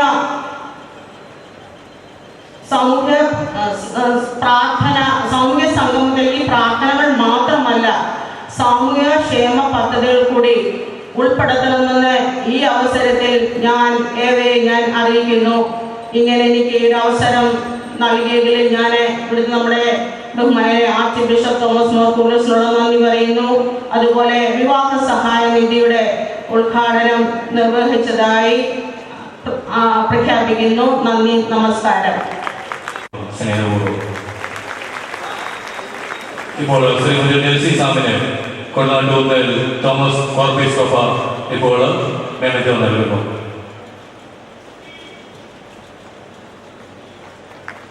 Our humanitarian services extends to those in need of a shelter. The house നിർവഹിക്കാൻ പോകുന്നത് വികാരി ജനറൽ ആന്റണി ചെത്തിപ്പുഴയച്ചനും ഷാജി ബേനച്ചനും കാതോലിക്ക ബാവയെ ഏൽപ്പിക്കുന്നു. അഭിവന്യ കർദിനാൾ പിതാവ് അത് പ്രകാശനം ചെയ്ത് ഗീവറീസ് മാർ ദീവനാസിയോസ് മെത്രാപ്പോലീത്തയ്ക്ക് സമർപ്പിക്കുന്നു.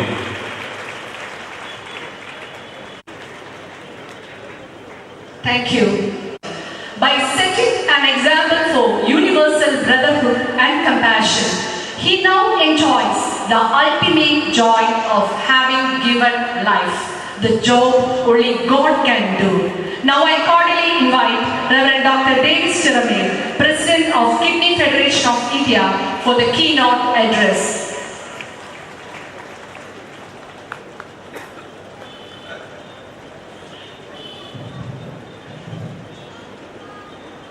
മലങ്കര മതസൗഹാർദ്ദത്തിൻ്റെ, ഐക്യത്തിൻ്റെ, സ്നേഹത്തിൻ്റെ ഈ സംഗമം, അതിലൊരു നിമിഷം ഇവിടെ നിൽക്കാൻ വലിയവനായി എനിക്ക് സാധിച്ചതിൽ ദൈവത്തോട് നന്ദി പറയുകയാണ്.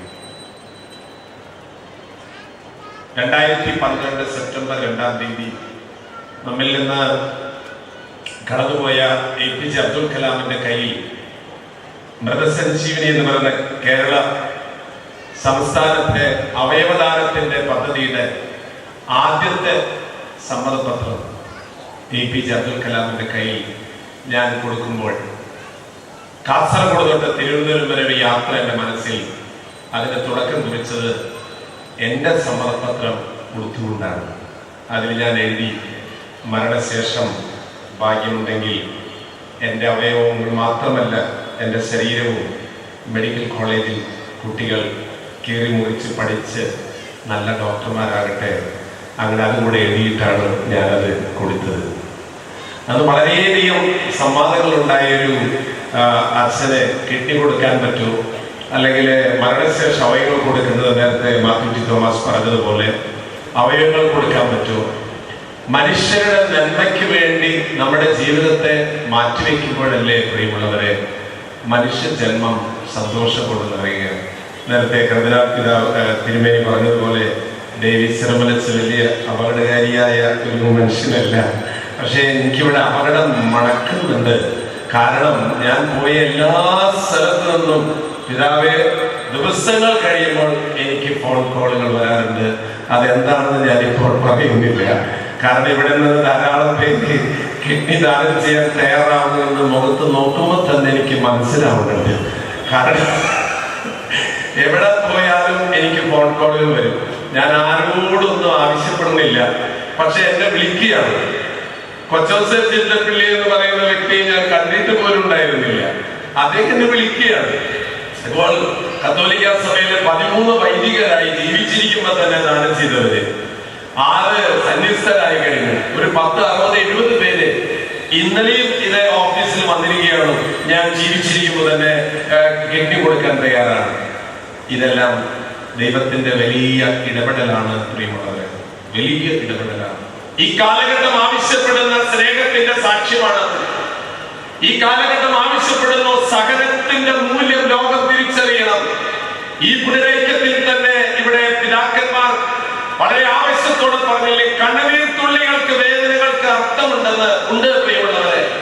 അവർക്ക് വേണ്ടി നാം കണ്ണുനീർ ചിന്തുമ്പോഴും അവർക്ക് വേണ്ടി നാം രക്തം ചിന്തുമ്പോഴുമാണ് ഈ ലോകത്ത് ദൈവത്തിന്റെ സ്നേഹം പൂർത്തി വിരിയുകയുള്ളൂ. അത് തെളിവാണ്.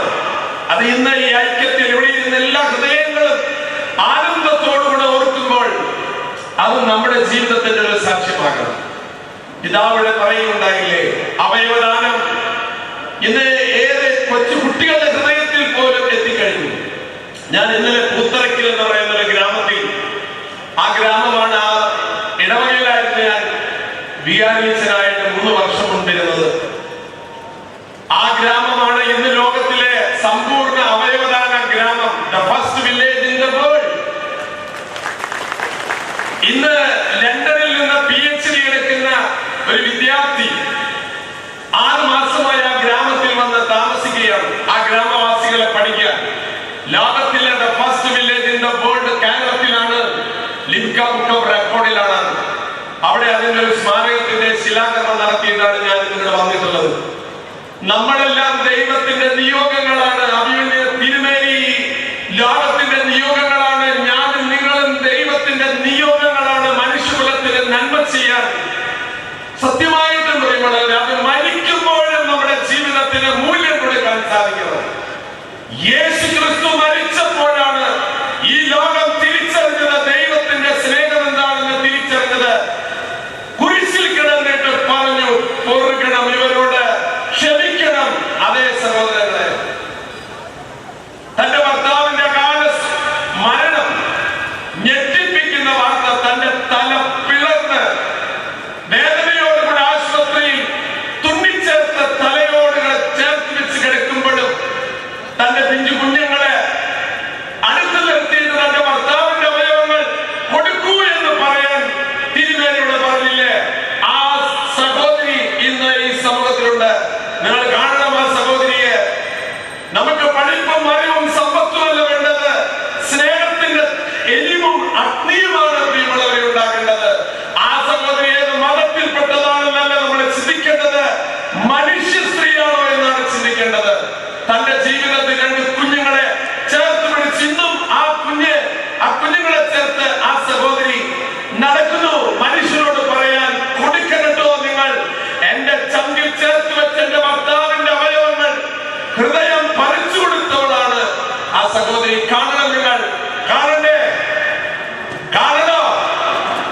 വരൂ. പ്രശ ഇവിടെ ഇരിപ്പുണ്ട്. പ്രശയുടെ കുഞ്ഞു മക്കൾ ഇവിടെ ഇരിപ്പുണ്ട്. പ്രിയമുള്ളവരെ, നമ്മുടെ കൈകൾ ചേർത്തരിച്ച് പറയാം ആ സഹോദരിയോട്, ഞങ്ങൾ ഉണ്ട് നിങ്ങളുടെ കൂടെ.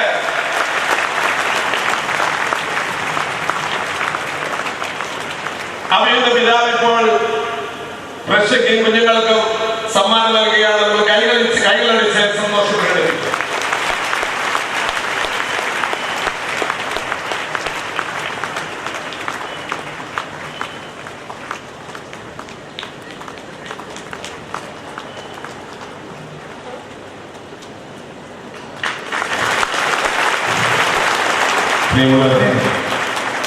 അനുഗ്രഹത്തിന്റെ വലിയ നിമിഷങ്ങളാണ് നമ്മളിപ്പോൾ കണ്ടത്. മനുഷ്യൻ ചെറുതാകുമ്പോഴാണ് ദൈവം മഹത്വപ്പെടുക. അഭിമന്യ പിതാവ് കാണിച്ച ഈ വലിയ സ്നേഹം അത് ലോകം എന്ന് ഓർമ്മിക്കുന്നു. കൂടെ ജീവിച്ചിരുന്ന തന്റെ പ്രിയപ്പെട്ട ഭർത്താവ് നഷ്ടപ്പെട്ടു പോയപ്പോൾ എല്ലാം നഷ്ടപ്പെട്ടു പോയി എന്ന് കരുതിയ സഹോദരിക്ക് ഇന്ന് സമൂഹം കൂടെയുണ്ട്. അതേ പ്രിയമുള്ളവരെ, നമ്മളൊക്കെ ചെറിയ മനുഷ്യരാണ്. ചെറുതാകുമ്പോഴാണ് നമ്മളൊക്കെ വലുതാക്കുക. ആ സഹോദരിക്ക് നഷ്ടപ്പെട്ടപ്പോൾ ഈ സമൂഹം ഒപ്പം നിന്നു. നിങ്ങളുടെ കൂടെ ഞങ്ങളുണ്ട്. ഞാൻ ഇരിഞ്ഞാലക്കുടയിലെ ഒരു മൃതസംസ്കാരത്തിൽ പങ്കെടുക്കാൻ പോയി കഴിഞ്ഞ 1.5 മാസം മുമ്പ്. സാധാരണ മരിച്ചെടുക്കുന്ന ആ ബോഡിയിലേക്ക് അധികം ആൾക്കാർ നോക്കില്ല. എന്താ നോക്കണമെന്നു 2 മൂക്കിൽ പഞ്ഞും വെച്ച് കാലും കെട്ടി കിടക്കണ അതെന്തോരെ നോക്കിയിട്ട് ഇപ്പൊ എത്ര ഭംഗിയുണ്ട്? ഭംഗിയില്ലല്ലോ. ഇവിടെ മരിക്കുന്നവരെ ഭംഗിയുള്ളൂ, മരിച്ചു കഴിഞ്ഞ വലിയ ഭംഗിയില്ല. പക്ഷേ ഇരിഞ്ഞാലക്കുടയിലെ ആയിരങ്ങൾ ആ മഞ്ചയിലെ കിടക്കുന്ന മുഖത്തേക്ക് നോക്കി നിന്നു. പ്രിയമുള്ളവരെ, കണ്ണെടുക്കണില്ല. ചിലർ കരയുന്നു. ചിലർ വിങ്ങിപ്പെട്ടു. എന്താണ് ആ മഞ്ചിയിൽ കിടക്കുന്ന കുട്ടിയുടെ സവിശേഷത എന്താണ്? ആ കുഞ്ഞിന്റെ ശരീരത്തിൽ ഹൃദയമില്ല. എവിടെ പോയി? ആ കുഞ്ഞിന്റെ ഹൃദയം ഭാരതം വിട്ട് പറന്നുപോയി. കസാക്കിസ്ഥാനിലെ ഒരു കുട്ടിയുടെ ഹൃദയത്തിൽ നിന്ന് തുടിക്കുമ്പോൾ, ആ ശരീരം മഞ്ചയിൽ നിശ്ചലമായി കിടക്കുമ്പോൾ ഹൃദയം ജീവിക്കുന്നു. എന്നിൽ വിശ്വസിക്കുന്നവൻ മരിച്ചാലും ജീവിക്കുമെന്ന് ദൈവത്തിന്റെ വചനം അന്വർത്ഥമായി കൊണ്ടിരിക്കുന്ന ഒരു കാലഘട്ടമാണ് പ്രിയമുള്ളവരെ. ആദിത്യ എന്ന് പറയുന്ന കൊച്ച് അപകടത്തിൽ ഇതുപോലെ പ്രക്ഷയുടെ ജീവിതത്തിൽ സംഭവിച്ചതുപോലെ അപ്പനും അമ്മയും ഒരുമിച്ച് യാത്ര ചെയ്യുമ്പോൾ അപകടത്തിൽപ്പെട്ട ആദിത്യന്റെ ജീവൻ നഷ്ടപ്പെട്ടു പോയപ്പോ പിതാവ് അത്യാസന്ന നിലയിൽ ഐസിയുവിൽ കിടക്കുമ്പോ ഐസിയുയിലേക്ക് ഒരു സ്ട്രക്ചർ ഉന്തിക്കൊണ്ടുവന്നു. എന്താണ്? നിങ്ങളുടെ മകന്റെ മൃതശരീരം അവസാനമായി ഒന്ന് നോക്കാൻ. ഇനി നിങ്ങൾ കാണില്ല. നിങ്ങൾക്ക് ഐസിയുയിൽ നിന്ന് പുറത്തു പോകാൻ പറ്റില്ല. അവസാനമായി നോക്കിക്കോ നിശ്ചലമായ നിങ്ങളുടെ മകന്റെ ശരീരം. നിങ്ങൾ പറഞ്ഞതനുസരിച്ച് ആ കുഞ്ഞിന്റെ ഹൃദയവും കിഡ്നിയും കരളും പകർത്തു കൊടുത്തിട്ടുണ്ട്. ആ പിതാവ് നോക്കി കണ്ണുനീർ വാർത്തു കൊണ്ടുപോയി. ആ മൃതശരീരത്തിലായിരുന്നു പ്രിയമുള്ളവര് ഇരിഞ്ഞാലക്കുടയില് ജനപ്രവാഹം വന്നത് സാക്ഷ്യം. കണ്ണീരാണ് പ്രിയമുള്ളവരെ വിലയുള്ളത്. അവരിന് വേണ്ടി നമ്മൾ മുറിച്ചു കൊടുക്കുമ്പോൾ നഷ്ടമല്ല എന്ന് മനസ്സിലാക്കണം. ഞാൻ കൊടുത്തതിന്റെ പേരിലൊന്നും പറയല്ലോ. എന്റെ സന്തോഷം ഞാൻ നിങ്ങൾ അറിയിക്കുകയാണ്. എനിക്ക് ഏറെ സന്തോഷമുണ്ട്. ഞാൻ പിതാവിന്റെ ക്ഷേത്രകാരൻ ഡെന്റൽ കോളേജിൽ വന്നപ്പോൾ അവിടെ ആ വേദിയിൽ സംസാരിച്ചതിന് ശേഷം ഇത്ര വിപുലമായ രീതിയിൽ ജനങ്ങളിടയിലേക്ക് ഈ സ്നേഹത്തിന്റെ സന്ദേശം എത്തിക്കാൻ മലങ്കര സുറിയാനി കത്തോലിക്ക സഭ കാണിച്ച ഈ വലിയ ആവേശം എന്നെ വളരെയധികം സന്തോഷിക്കുന്നു.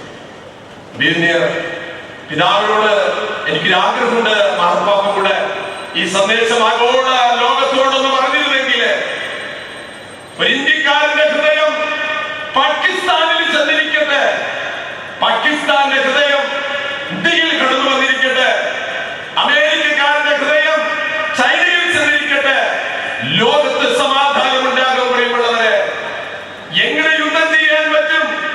ലോകരാജ്യങ്ങൾ തമ്മില് ഹൃദയങ്ങൾ കോർക്കുന്ന ഒരു ദൈവരാജ്യം അത് സ്ഥാപിതമാകണം. ഞാൻ ഒക്ടോബർ 5 ഓസ്ട്രേലിയയിലേക്ക് പോവുകയാണ്, യുഎന്നിലേക്ക് പോവുകയാണ്.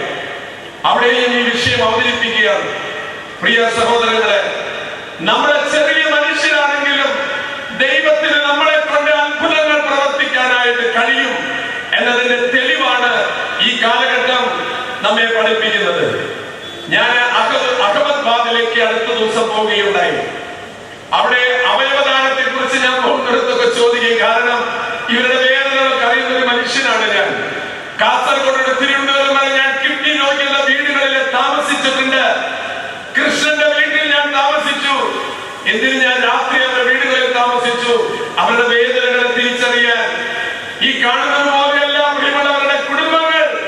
അവരുടെ വീട്ടിൽ കോമഡി ഷോ വെക്കില്ല, അവരാരും സിനിമയ്ക്ക് പോകില്ല, അവരുടെ വീട്ടിലൊരു ആഘോഷങ്ങളില്ല, അവരാരും സന്തോഷത്തോടെ ചിരിക്കില്ല. 25,000 രൂപ വരും ഒരു കിഡ്നി പേഷ്യന്റ് ഒരു മാസം ഡയാലിസിസ് ചെയ്യാൻ. എവിടെ നിന്ന് കിട്ടും? 2000 ഡയാലിസിസ് കഴിഞ്ഞ കുന്നരവത്തുകാരൻ അരവിന്ദാക്ഷൻ എന്നെ വിളിക്കിടയ്ക്ക്, അച്ഛോ മനസ്സിലായി ചേട്ടാ, എനിക്ക് കിഡ്നി രജിസ്റ്ററിൽ പൈസ കിട്ടി ഇല്ല, എന്നെ വിളിച്ച എനിക്ക് അച്ഛനെ കാണുന്നൊരു ആഗ്രഹം ഉണ്ടായിരുന്നു. സങ്കടം വരാൻ സമയത്ത്, കാരണം എനിക്ക് അദ്ദേഹത്തിനെ കാണാൻ പറ്റിയില്ല. ഞാൻ മറ്റു രാജ്യത്തായിരുന്ന സമയത്താണ് അദ്ദേഹം മരിച്ചുപോയത്. 2000 ഡയാലിസിസ് കഴിഞ്ഞ അരവിന്ദാക്ഷൻ. 2 ആൺകുട്ടികളാണ് അദ്ദേഹത്തിന്. ഒരു മോൻ ഗൾഫില്, അവൻ ജോലി ചെയ്ത 15 ലക്ഷത്തോളം രൂപ മുഴുവനും ഈ പിതാവിന് വേണ്ടി ചെലവഴിച്ചു. 2ാമത്തെ മകന്റെ ജോലി എന്താണെന്ന് അറിയണോ? തിങ്കളാഴ്ച അവൻ വീട്ടിൽ ഇറങ്ങിപ്പോകും. എന്തിന്? അപ്പന് വേണ്ടി കൈനീട്ടാൻ. അവൻ ശനിയാഴ്ച തിരിച്ചു വരും. പല പല സംഘടനകളിലും വ്യക്തികളെയും കണ്ട് ഇരുന്ന് കിട്ടുന്ന പണം കൊണ്ട് തങ്ങളുടെ പിതാവിന്റെ ജീവൻ നിലനിർത്താൻ.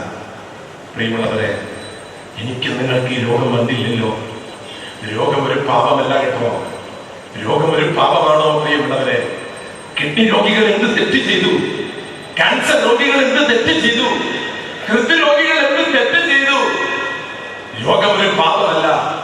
രോഗമില്ലാത്തവന്റെ കടമയാണ് രോഗികളെ സംരക്ഷിക്കുക എന്നത്. അതാണ് ഈ പുനരേഖിലൂടെ കാണിച്ച മാതൃക. പ്രസംഗിക്കലല്ല പ്രിയമുള്ളവരെ ആവശ്യമായിട്ട്. ഞാൻ പറഞ്ഞു വന്നത്, അഹമ്മദാബാദിൽ പോയപ്പോ ഞാനവിടെ വലിയൊരു ബിൽഡർ, ദീപക് പട്ടേൽ എന്ന് പറയുന്ന ഒരു ബിൽഡർ, അദ്ദേഹമാണ് അവയവദാനത്തിന്റെ പ്രചാരകനായ അവിടെയുള്ളത്. ഞാൻ അദ്ദേഹത്തിന്റെ വലിയൊരു കോംപ്ലക്സിൽ കൂടാനുകൂടി വിലപിടിപ്പുള്ള വലിയൊരു കെട്ടിടം ഞാനിവിടെ കയറി ചെന്നു. ഞാൻ പറഞ്ഞു അദ്ദേഹത്തിന് ഒരു കാണണം, അദ്ദേഹം പെട്ടെന്ന് ആരെയും കാണില്ല ചോ. ഞാൻ എന്റെ ഡീറ്റെയിലെല്ലാം പറഞ്ഞു കൊടുത്തു. അദ്ദേഹം എന്നെ അകത്തേക്ക് ക്ഷണിച്ചു. അദ്ദേഹത്തിന്റെ ഓഫീസ് വഴി ഞാൻ ചെന്നു. അദ്ദേഹം വന്ന് എന്നെ കെട്ടിപ്പിടിച്ചിട്ട് പറഞ്ഞു, ഫാദർ, ഈ കാണുന്ന കോടികൾ വിലമതിക്കുന്ന ഈ കെട്ടിടം എന്റേതാണ്. എന്റെ ഭാര്യയാണത്, എന്റേതാണ്. എന്റെ മക്കളാണത്, എന്റേതാണ്. ഈ കാണുന്നതെല്ലാം എന്റേതാണ്. എന്റേതല്ലാത്ത ഒന്ന് എന്റെ കയ്യിലുണ്ട് ഫാദർ. ഞാൻ ചോദിച്ചു, എന്താണ്? എന്റെ ഹൃദയം എന്റേതല്ല, സൗത്ത് ആഫ്രിക്കക്കാരൻ്റെതാണ്. 2004 സൗത്ത് ആഫ്രിക്കക്കാരന്റെ ഹൃദയം വെച്ചിട്ടാണ് ഞാൻ ജീവിക്കുന്നത്. അന്ന് തുടങ്ങിയതാണ് ഫാദർ. എൻ്റെ ജീവിതം കൊണ്ട് വേദനിക്കുന്ന ഇങ്ങനെയുള്ള മനുഷ്യർക്ക് എന്തെനിക്ക് ചെയ്യാൻ പറ്റും? പ്രിയമുള്ളവരെ, ഇതൊരു സുവിശേഷമാണ്. നിങ്ങളും ഇതുപോലെ ചെയ്യുവിൻ. ഇതെന്റെ ശരീരമാണ്. ശരീരം കിഡ്നിയല്ലേ, ശരീരം ഹാർട്ടല്ലേ, ഇതെന്റെ ശരീരമാണ്. നിങ്ങൾ ഭക്ഷിക്കുവിൻ, നിങ്ങൾ ജീവിക്കട്ടെ. എന്റെ രക്തമാണ്, നിങ്ങൾ പാനം ചെയ്യുവിൻ, നിങ്ങൾ ജീവിക്കട്ടെ. ജീവൻ നൽകാൻ, അത് സമൃദ്ധമായി നൽകാൻ ഞാൻ വന്നു എന്ന് പറഞ്ഞിട്ടുണ്ടെങ്കിൽ അക്ഷരാർത്ഥത്തിൽ പറഞ്ഞ ജീവൻ കൊടുക്കാൻ ജീവൻ ദാനം ചെയ്തല്ലേ പ്രിയമുള്ളവരെ? യേശുക്രിസ്തു നമ്മിൽ നിന്ന് കടന്നു പോകുമ്പോൾ പറഞ്ഞത്, നിങ്ങളും ഇതുപോലെ ചെയ്യുവിൻ. മലങ്കര സുറിയാനി കത്തോലിക്ക സഭ വിശുദ്ധ ബലി ഇവിടെ തുടരാൻ തീരുമാനിച്ചിരിക്കുന്നു. ലക്ഷക്കണക്കിന് ഹൃദയങ്ങളിലേക്ക് ഈ സ്നേഹ സന്ദേശം കടന്നു ചെല്ലുമ്പോ വലിയ വലിയ സുവിശേഷ സാക്ഷ്യമാണ് പ്രിയമുള്ളവരെ ഈ സമ്മേളനം പ്രദാനം ചെയ്യുന്നത്. അറിയോ സഹോദരങ്ങളെ, ഭാരതത്തിൽ ജനിച്ചു വീണിട്ട് ഇന്ന് വരെ പെറ്റ തള്ളേനെ കാണാൻ പറ്റാത്ത മനുഷ്യരുണ്ട്. അമ്മേനെ കണ്ടിട്ടില്ല. എന്റെ കാഴ്ചയില്ല. കല്യാണം കഴിഞ്ഞു, ഭാര്യനെ കണ്ടിട്ടില്ല. എന്റെ ഭാര്യനെ കാഴ്ചയില്ല. കുട്ടിയുണ്ടായി, കുട്ടീനെ കണ്ടിട്ടില്ല. എന്റെ കാഴ്ചയില്ല. കണ്ണാടി എടുത്ത് നോക്കിയപ്പോ മുഖം കാണാനില്ലെന്ന്. എന്റെ കാഴ്ചയില്ലല്ലോ. സ്വന്തം മുഖം പോലും ഇന്ന് വരെ കണ്ടിട്ടില്ല. ഇരുട്ടിൽ മാത്രം ജീവിക്കുന്ന 10 ലക്ഷത്തിലേറെ അന്ധരാണ് പ്രിയമുള്ളവരെ ഭാരതത്തിലുള്ളത്. ആ അന്ധത തീർക്കാൻ കർത്താവിന്റെ വചനം, നിങ്ങൾ വെളിച്ചമാകണം. വെളിച്ചമായി മോൻസ് ജോസഫ് MLA-യുടെ മകന്റെ കണ്ണ് വെളിച്ചമായി പ്രിയമുള്ളവരെ, സുവിശേഷം സാക്ഷ്യമാക്കി. ആ കണ്ണ് ഇന്നും ജീവിക്കുന്നു, വെളിച്ചം പകർന്നുകൊണ്ട്. ആ സഹോദരിയാണ് നിങ്ങളുടെ മുമ്പിൽ ഇപ്പോൾ വരുന്നത്.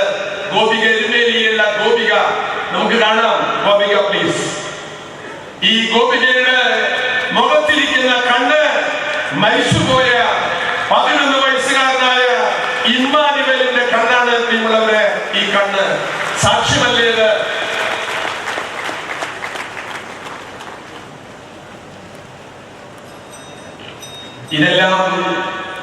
ഇതെല്ലാമാണ് പ്രിയമുള്ളവരെ നമ്മുടെ ഭാരതത്തിന്റെ പ്രത്യേകതയായി മാറേണ്ടത്.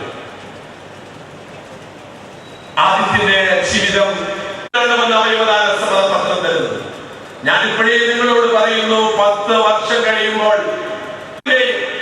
ഒരു തോമാസിന്റെ കിഡ്നി ഒരു മുഹമ്മദിന്റെ ശരീരത്തിലും, ഒരു നാരായണന്റെ കിഡ്നി ഒരു ജോസ്ഫീനയുടെ ശരീരത്തിലും ഇന്ന് ചെന്നിരിക്കുന്നു. ആരുടെ ശരീരത്തിലാണ്? കിഡ്നിക്ക് ജാതിയില്ല പ്രിയമുള്ളവരെ, കിഡ്നിക്ക് ജാതിയില്ല. മനുഷ്യനേത് വിശ്വാസത്തിൽ നിലനിൽക്കുന്നുവോ ആ വിശ്വാസം അവനെ മനുഷ്യനെ സ്നേഹിക്കാൻ. ദൈവം നമ്മെ പഠിപ്പിക്കുന്നത് മനുഷ്യനെ സ്നേഹിക്കാൻ. അതിനാൽ ഈ മതസൗഹാർദ്ദം ലോകം മുഴുവനും പകരുന്ന വലിയൊരു മാനവികത നമ്മുടെ രാജ്യത്തിൽ നിന്ന് ഇതാ ലോകത്തിന് നമ്മൾ പ്രദാനം ചെയ്യുകയാണ്. ഞാനൊന്നും കൂടെ നിങ്ങൾ ഓർമ്മിപ്പിക്കട്ടെ, നമ്മളെല്ലാവരും ഈ ലോകത്തിൽ 5%-പ്പെട്ടവരാണ്. നമുക്ക് അപ്പനുണ്ട്, അമ്മയുണ്ട്, സഹോദരനുണ്ട്, സഹോദരിയുണ്ട്, ഭാര്യയുണ്ട്, മക്കളുണ്ട്, ജോലിയുണ്ട്, കിഡ്നിയുണ്ട്, ഹാർട്ടുണ്ട്, ലിവറുണ്ട്. പക്ഷെ 95% ജനങ്ങൾ ഈ ലോകത്ത് അവർക്ക് അപ്പനില്ല, അമ്മയില്ല, സഹോദരങ്ങളില്ല, കിഡ്നിയില്ല, ഹൃദയമില്ല.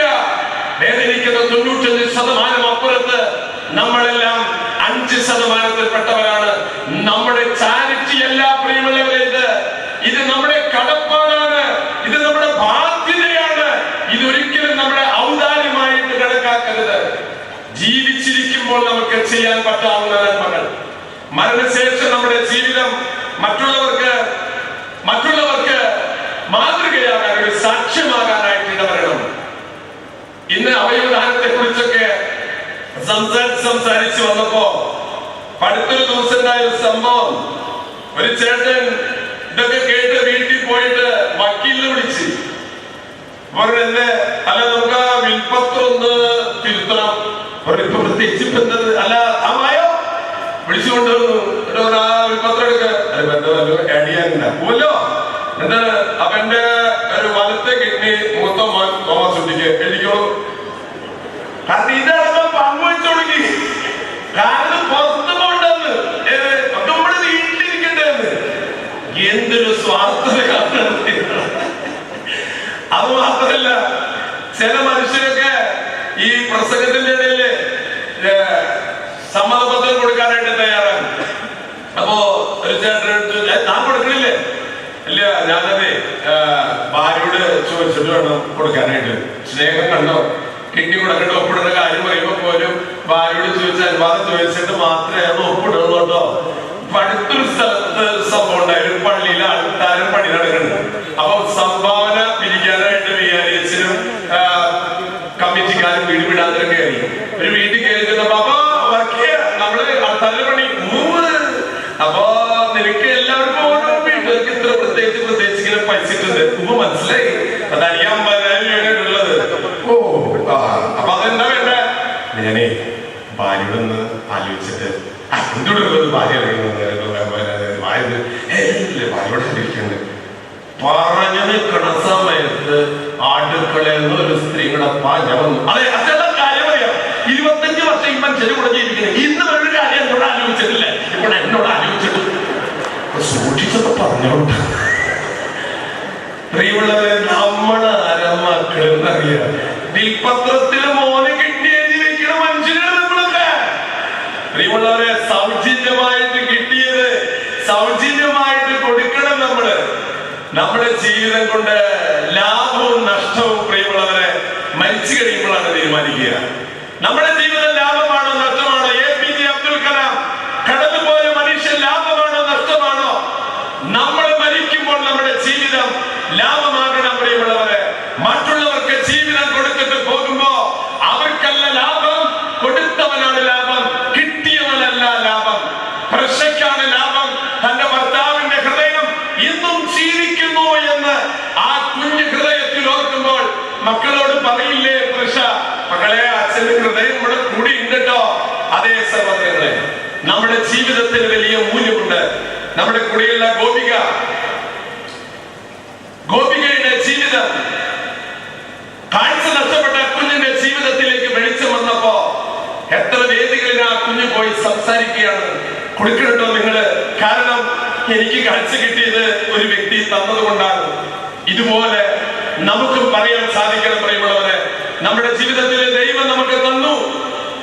ആ ദൈവം തന്നത് മറ്റുള്ളവർക്ക് വേണ്ടി പകർത്തു കൊടുക്കുമ്പോഴാണ് അത് അനുഗ്രഹമായി മാറുകയുള്ളൂ. നമുക്ക് കിട്ടിയത് കൊണ്ട് അനുഗ്രഹമില്ല പ്രിയമുള്ളവരെ. കിട്ടിയത് നമ്മളെ കൊടുക്കുമ്പോഴാണ് അത് അനുഗ്രഹമുള്ളൂ. എനിക്ക് വലിയ പഠിപ്പുണ്ട്, അറിവുണ്ടത് പറഞ്ഞ് ഡോക്ടറുണ്ടെന്ന കാര്യം, ആ ഡോക്ടറായി ഞാൻ മറ്റുള്ളവരെ സുഖപ്പെടുത്തുമ്പോഴല്ലേ അത് അനുഗ്രഹമാകുള്ളൂ. കിട്ടുന്നത് കൊണ്ട് അനുഗ്രഹമല്ല, കിട്ടുന്നത് നമ്മളെ കൊടുക്കുമ്പോഴാണ് അവയവദാനം പറയുന്ന ഈ സംസ്കാരം നമ്മുടെ രാജ്യത്ത് മുഴുവൻ പടർന്ന് പന്തലിക്കട്ടെ. മലങ്കര സഭ കാണിച്ച വലിയ മാതൃക തീർച്ചയായും മറ്റെല്ലാ സമൂഹങ്ങളും ഏറ്റെടുക്കണം. നാനാജാതി മതസ്ഥരും ഏറ്റെടുക്കണം. സമൂഹം മുഴുവനും ഒന്നാണെന്ന്, ഒരു കുടുംബമാണെന്നുള്ള ബോധ്യത്തിലേക്ക് ഈ അവയവദാനം വളരുകയാണ് സഹോദരൻ. 1,00,000 സമ്മതപത്രത്തിലൂടെ മാത്യു ടി തോമസ് പറയുകയുണ്ടായി, സമ്മതപത്രം ഒരു ഫാഷനായിട്ട് ഇപ്പോ മാറിക്കൊണ്ടിരിക്കുകയാണ്. കാരണം സമ്മതപത്രം കൊടുക്കണതിൽ പ്രത്യേകിച്ച് വിഷമങ്ങളൊന്നുമില്ല. ഒപ്പിട വേണ്ടോ? ചില ആൾക്കാർ ഇത് ഒപ്പിടാനായിട്ട് പേടിക്കുന്നവരുണ്ട്. നേരത്തെ തിരുമേനി പറഞ്ഞതുപോലെ ഒപ്പിട്ട് കഴിഞ്ഞാൽ ഒരാൾ പറഞ്ഞു ഒപ്പിട എനിക്ക് പേടിയത് ഒപ്പിട്ടാൽ ചിലപ്പോൾ പെട്ടെന്ന് മരിച്ചാലോ, കാരണം ഇത് മരണശേഷം എടുക്കുക. ഇനി ഒപ്പിടുന്ന ആൾക്കാർ പേടിക്കും വേണ്ട. ഇതിന്റെ ഓരോ പേജ് നോക്കിയിട്ട് അതിലത്തെ ഫോൺ നമ്പർ നോക്കിയിട്ട് ഞാൻ വിളിക്കില്ല, ഹലോ ഒപ്പിട്ട തോമസ് കുട്ടിയല്ലേ, അതെ എന്നെ വിളിച്ചത് മരിച്ചൊന്നറിയാൻ വേണ്ടിയിട്ടാണ്, അങ്ങനെ വിളിക്കില്ല. അതുകൊണ്ട് നിങ്ങൾ ആരും പേടിക്കണ്ട. മരിച്ചു കഴിഞ്ഞാൽ എടുക്കാൻ പറ്റുള്ളൂ. ഒന്നും നഷ്ടപ്പെടേണ്ടത് വിളിച്ച് ചോദിച്ചിരിക്കാലോ, എന്താ മരിച്ചിരിക്കണ്ടോ. ഇനി മരണശേഷം കൊടുക്കുമ്പോൾ ഒരു നഷ്ടമില്ലല്ലോ. പ്രിയമുള്ളവരെ, നമ്മുടെ ഈ ശരീരം 3 ഓപ്ഷനുള്ള മരിച്ചു കഴിഞ്ഞാൽ: 1 മുഴുക്കൾക്ക് തിന്നാൻ കൊടുക്കാം, 2 കത്തിച്ച് കളയാം, 3 നമ്മുടെ സഹോദരങ്ങൾക്ക് ജീവിതം കൊടുക്കാം. നമ്മൾ ഏത് തിരഞ്ഞെടുക്കണം?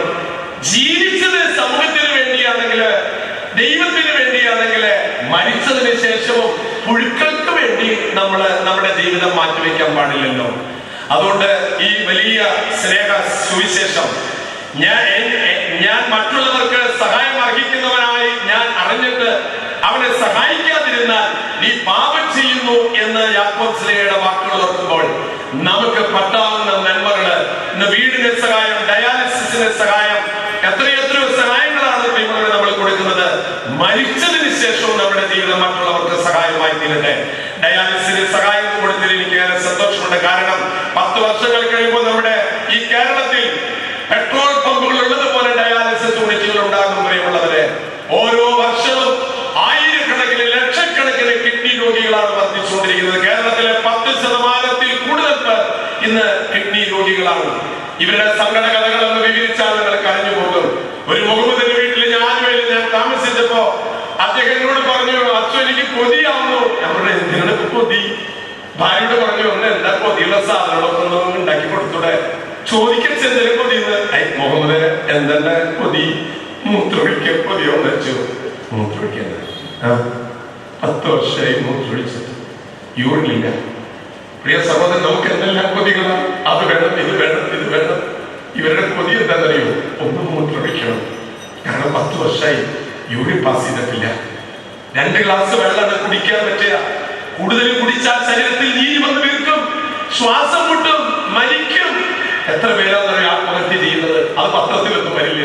2 കുപ്പി വെള്ളം ഒറ്റയടിക്ക് വെള്ളം കുടിച്ചാൽ ശ്വാസം മുട്ടി മരിക്കും. കാരണം 2 ഗ്ലാസ് വെള്ളത്തേക്കാൾ കൂടുതൽ കുടിക്കാൻ പാടില്ല. അതുകൊണ്ട് പ്രിയ സഹോദരങ്ങളെ, ഈ ഒപ്പിട്ട ആൾക്കാരുടെ ശ്രദ്ധയ്ക്ക് ഒരു കാര്യം കൂടെ പറഞ്ഞാൽ അവസാനിപ്പിക്കാം. ലക്ഷക്കണക്കിന് ആൾക്കാർ സമ്മതപത്രം ഒപ്പിട്ടിട്ടുണ്ട്. ഒപ്പിട്ട് വന്നതല്ലേ മറ്റേ കൊടുക്കാൻ പറ്റാവുന്ന സാധനങ്ങളാക്കിയിട്ട് ഇത് കൊണ്ട് നടന്നോളൂ എന്നുള്ള കാര്യം ഞാൻ ഓർമ്മിപ്പിക്കുകയാണ്. ഇത് കൊടുക്കേണ്ട സമയം വരുമ്പോ തുറന്നു നോക്കുമ്പോ കൊടുക്കാൻ പറ്റിയ സാധനങ്ങളൊന്നും ഇല്ലെങ്കിലില്ല, അത് വലിയൊരു വൻ ചതിയായിട്ട് മാറും. അതുകൊണ്ട് ഈ ഒപ്പിട്ട ആൾക്കാരൊന്നും ഇന്നു മുതൽ കുടിക്കാൻ പാടില്ല. കാരണം സ്മോളടി നിർത്തണം. അതുകൊണ്ട് അന്നാ മാത്രമേ ഇത് ഫലിക്കുള്ളൂ. അതുകൊണ്ട് അല്ലെങ്കിൽ ഒപ്പിട്ട് ഇതടിച്ച് അവസാനം മരിച്ചു കഴിയുമ്പോ ഭാര്യ പറയും, ഭർത്താവ് ഒപ്പിടുത്തോളം പറഞ്ഞിട്ടുണ്ട്. ഡോക്ടർ തുറന്നു വെച്ചാൽ പറയും, നീ ഒന്ന് നോക്കിയ എന്റെ ഉള്ളില് 2 ചുങ്കിയ മാങ്ങട്ടി പോലത്തെ 2 കിഡ്നി. ഇത് എന്ത് ചെയ്യാൻ പറ്റുമെന്നാണ് ഈ പറയണേ. അപ്പൊ അതുകൊണ്ട് ഈ ഒപ്പിട്ട ആൾക്കാരുണ്ടല്ല, ദയവ് ചെയ്ത് ഒന്ന് ആരോഗ്യം ഒന്ന് ശ്രദ്ധിക്കുക. വാടകയ്ക്കുള്ള സാധനമാണ് ഇപ്പൊ കയ്യിലിരിക്കണമെന്ന് മനസ്സിലാക്കുക. സംഭവം തീർന്നു കൊടുത്തു, ഇപ്പൊ ഇനി വാടകയ്ക്ക് ഉപയോഗിക്കുകയാണ്. വാടക മുതൽ കേടുവരുത്തരുത്, മറ്റുള്ളവർക്ക് കൊടുക്കാനുള്ളതാണ്. തമാശ പറഞ്ഞെങ്കിലും സഹോദരങ്ങളെ, സന്തോഷിക്കണം. നമ്മൾ അവർക്ക് വേണ്ടി നമ്മൾ എന്ത് മറ്റുള്ളവർക്ക് കൊടുക്കുന്നുവോ അതിലൊക്കെ വലിയ അഭിമാനം ഉണ്ടാക്കണം. ഞാൻ ഗോപിയെ ഒന്ന് വിളിക്കുകയാണ്. ഗോപിയുടെ വാക്കുകളൊന്ന് കേട്ടോ. സ്വീകരിച്ച ഒരു വ്യക്തിയുടെ മനസ്സിന്റെ സന്തോഷം എന്താണെന്ന് ഗോപിക ഇപ്പോൾ പറയും. ഈ കണ്ണുകളില് ഇമ്മാനുവേലിന്റെ കണ്ണിന്റെ തിളക്കമുണ്ട്. ഗോപിക.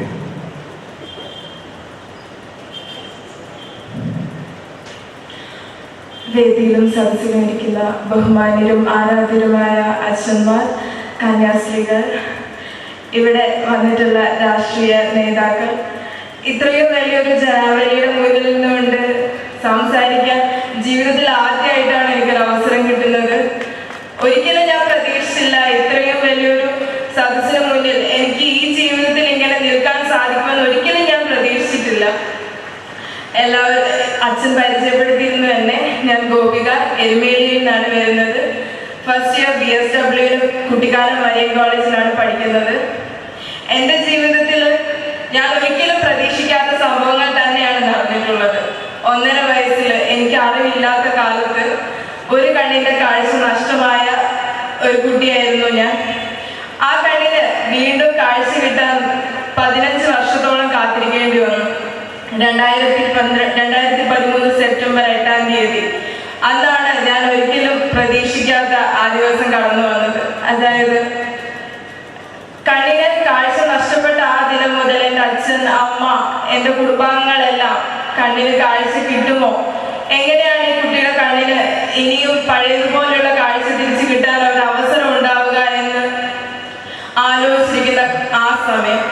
അതായത് കണ്ണിൽ കമ്പ് കൊണ്ടാണ് എൻ്റെ കണ്ണിന്റെ കാഴ്ച നഷ്ടപ്പെടുന്നത്. കാഴ്ച നഷ്ടപ്പെട്ടു എന്ന് അവസാനം ഒരു തീരുമാനത്തിലെത്തുന്നത് കോട്ടയം മെഡിക്കൽ കോളേജിലെ ഒപ്താൽമോളജി ഡിപ്പാർട്ട്മെന്റ് ആണ്. ആ ഡോക്ടേഴ്സ് പറഞ്ഞു, മോൾക്ക് ഇനി കണ്ണിന് പഴയതുപോലെ കാഴ്ച കിട്ടില്ല, ഒരു പക്ഷേ കണ്ണ് മാറ്റി വയ്ക്കുന്നതിലൂടെ കണ്ണിന് കാഴ്ച തിരിച്ചു കിട്ടിയേക്കാം എന്നായിരുന്നു അവരുടെ ഒരു മറുപടി.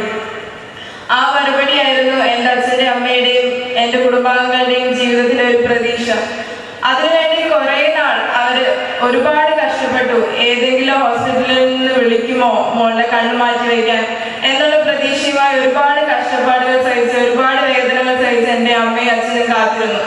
ഒരു പ്രതീക്ഷയും എന്നും ഒരു പ്രതീക്ഷ മനസ്സിലുണ്ടായിരുന്നു, എന്തെങ്കിലും കാഴ്ച കിട്ടുമെന്ന്.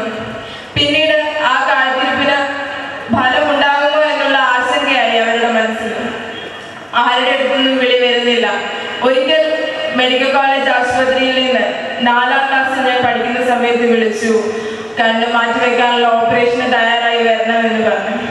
അച്ഛനും അമ്മയും എൻ്റെ കുടുംബാംഗങ്ങളും എന്നെയുമായി കോട്ടയം മെഡിക്കൽ കോളേജിലെത്തി. ടെസ്റ്റുകൾക്കെല്ലാം ശേഷം ഒരിക്കലും പ്രതീക്ഷിക്കാത്ത മറ്റൊരു മറുപടി അവരിൽ നിന്ന് കിട്ടി. എൻ്റെ കണ്ണുമായി സാമ്യമുള്ള കണ്ണല്ല അവിടെ ഉണ്ടായിരുന്നത്. വീണ്ടും നിരാശയിലായി അച്ഛനും അമ്മയും. പിന്നീട് കാത്തിരിപ്പിന്റെ നിമിഷങ്ങൾ തന്നെയായിരുന്നു, ദിനങ്ങൾ തന്നെയായിരുന്നു, യുഗങ്ങൾ തന്നെയായിരുന്നു. ഒരുപാട് കാത്തിരുന്നു. വീണ്ടും അങ്കമാലി ലിറ്റിൽ ഫ്ലവർ ഹോസ്പിറ്റലിൽ നിന്ന് കണ്ണ് മാറ്റിവെക്കാനായി വിളിച്ചു. അവിടെ ചെന്നപ്പോഴും ഇതേ അവസ്ഥ തന്നെ. എൻ്റെ കണ്ണുമായി സാമ്യമുള്ള കണ്ണായിരുന്നില്ല അവിടെ ഉണ്ടായിരുന്നത്. പിന്നീട് ഞാൻ 10-ാം ക്ലാസ്സിൽ പഠിക്കുന്ന സമയത്ത് എനിക്കൊരു ആക്സിഡന്റ് സംഭവിച്ചു. ആ ആക്സിഡന്റ് ഒരു പക്ഷേ എൻ്റെ ജീവിതത്തിൽ ഒരു മാറ്റമായിരിക്കാം എന്ന് ഞാൻ ഇപ്പോൾ വിശ്വസിക്കുന്നു. ആ ആക്സിഡന്റോട് കൂടി കണ്ണിന് നേരത്തെ തന്നെ പ്രശ്നമുള്ള ഞാൻ അച്ഛനും അമ്മയും എൻ്റെ ചേട്ടനുമായി കോട്ടയം മെഡിക്കൽ കോളേജ് ഒപ്താൽമോളജി ഡിപ്പാർട്ട്മെന്റിൽ വർഷങ്ങൾക്ക് ശേഷം വീണ്ടും ചെന്നു. അവിടെ ചെന്നപ്പോൾ ഡോക്ടർ പറഞ്ഞു, ആക്സിഡന്റ് ബേസ്ഡ് ആയിട്ടുള്ള കുഴപ്പമൊന്നും കണ്ണിനില്ല, പക്ഷേ കണ്ണിന് കാഴ്ച കിട്ടാനുള്ള അവസരങ്ങൾ ഇനിയും മുന്നിലുണ്ട്, നിങ്ങൾ അതിനുവേണ്ടി ശ്രമിക്കുന്നില്ലേ എന്ന് ചോദിച്ചു. വീണ്ടും ഞങ്ങളുടെ മനസ്സിൽ വർഷങ്ങൾക്ക് ശേഷം ഒരു പ്രതീക്ഷ ഉദിച്ചു, കാഴ്ച കിട്ടുമായിരിക്കാം. അവിടെ നിന്ന് 2013 സെപ്റ്റംബർ 8-ാം തീയതി കോട്ടയം ഒപ്താൽമോളജി ഡിപ്പാർട്ട്മെന്റിലെ ഡോക്ടർ ലിബി മാഡം എൻ്റെ അച്ഛൻ്റെ അടുത്ത് വിളിച്ചു പറഞ്ഞു, ഒരു കണ്ണ് റെഡി ആയിട്ടുണ്ട്, നിങ്ങൾ വരുമോ ഇല്ലയോ എന്നുള്ള ലാസ്റ്റ് ഡിസിഷൻ വളരെ വേഗം തന്നെ അറിയിക്കണമെന്ന് പറഞ്ഞു. അവിടെ എത്തിയപ്പോൾ വളരെ നേരം വൈകുമെന്ന് പ്രതീക്ഷിച്ചു. കാരണം അന്ന് സെപ്റ്റംബർ 8-ാം തീയതിയാണ്. ക്രൈസ്തവ സമൂഹത്തിന് വളരെയേറെ വിലപ്പെട്ട ഒരു ദിവസമാണെന്ന്. മാതാവിന്റെ തിരുനാൾ 8 നോയമ്പ് തീരുന്ന ദിവസം. അന്ന് കോട്ടയത്തേക്കുള്ള വഴികളൊക്കെ നല്ല ബ്ലോക്കാണ്. ഞങ്ങൾ വിചാരിച്ച സമയത്ത് അവിടെ എത്തിച്ചേരാൻ പറ്റുമോ എന്നൊരു പേടിയുണ്ടായിരുന്നു. പക്ഷെ ദൈവാനുഗ്രഹം കൊണ്ട്, മാതാവിന്റെ സഹായം കൊണ്ട് ഞങ്ങൾക്ക് അവിടെ എത്തിച്ചേരാൻ സാധിച്ചു. കാരണം ഞങ്ങൾ ഹൈന്ദവ കുടുംബത്തിൽ ജനിച്ച് വളർന്നവരാണ് എങ്കിലും 8 നോയമ്പിലും അതോടൊപ്പം തന്നെ ക്രൈസ്തവ വിശ്വാസങ്ങൾ എല്ലാ വർഷവും 8 നോയമ്പ് മുടങ്ങാതെ എടുക്കുന്ന ഒരു വ്യക്തിയാണ്. അന്നും 8 നോയമ്പ് എടുത്തിരുന്നു. ആ 8 നോയമ്പിന് അന്ന് പള്ളിയിൽ പോയി നേർച്ചിടാൻ പറ്റില്ലല്ലോ എന്നൊരു സങ്കടം മാത്രമേ എൻ്റെ അമ്മയ്ക്ക് ഉണ്ടായിരുന്നുള്ളൂ. പക്ഷെ മാതാവിൻ്റെയും ഈശോയുടെയും ഒക്കെ സഹായം കൊണ്ട് അച്ഛനും അമ്മയും ഞാനും ചേട്ടനും കൂടി പള്ളിയിൽ പോയി നേർച്ചയിട്ട് പ്രാർത്ഥിച്ച ശേഷമാണ് ഹോസ്പിറ്റലിലേക്ക് പോയത്. ദൈവാനുഗ്രഹം കൊണ്ട് തന്നെ ഓപ്പറേഷൻ വളരെ വിജയകരമായി അവസാനിച്ചു.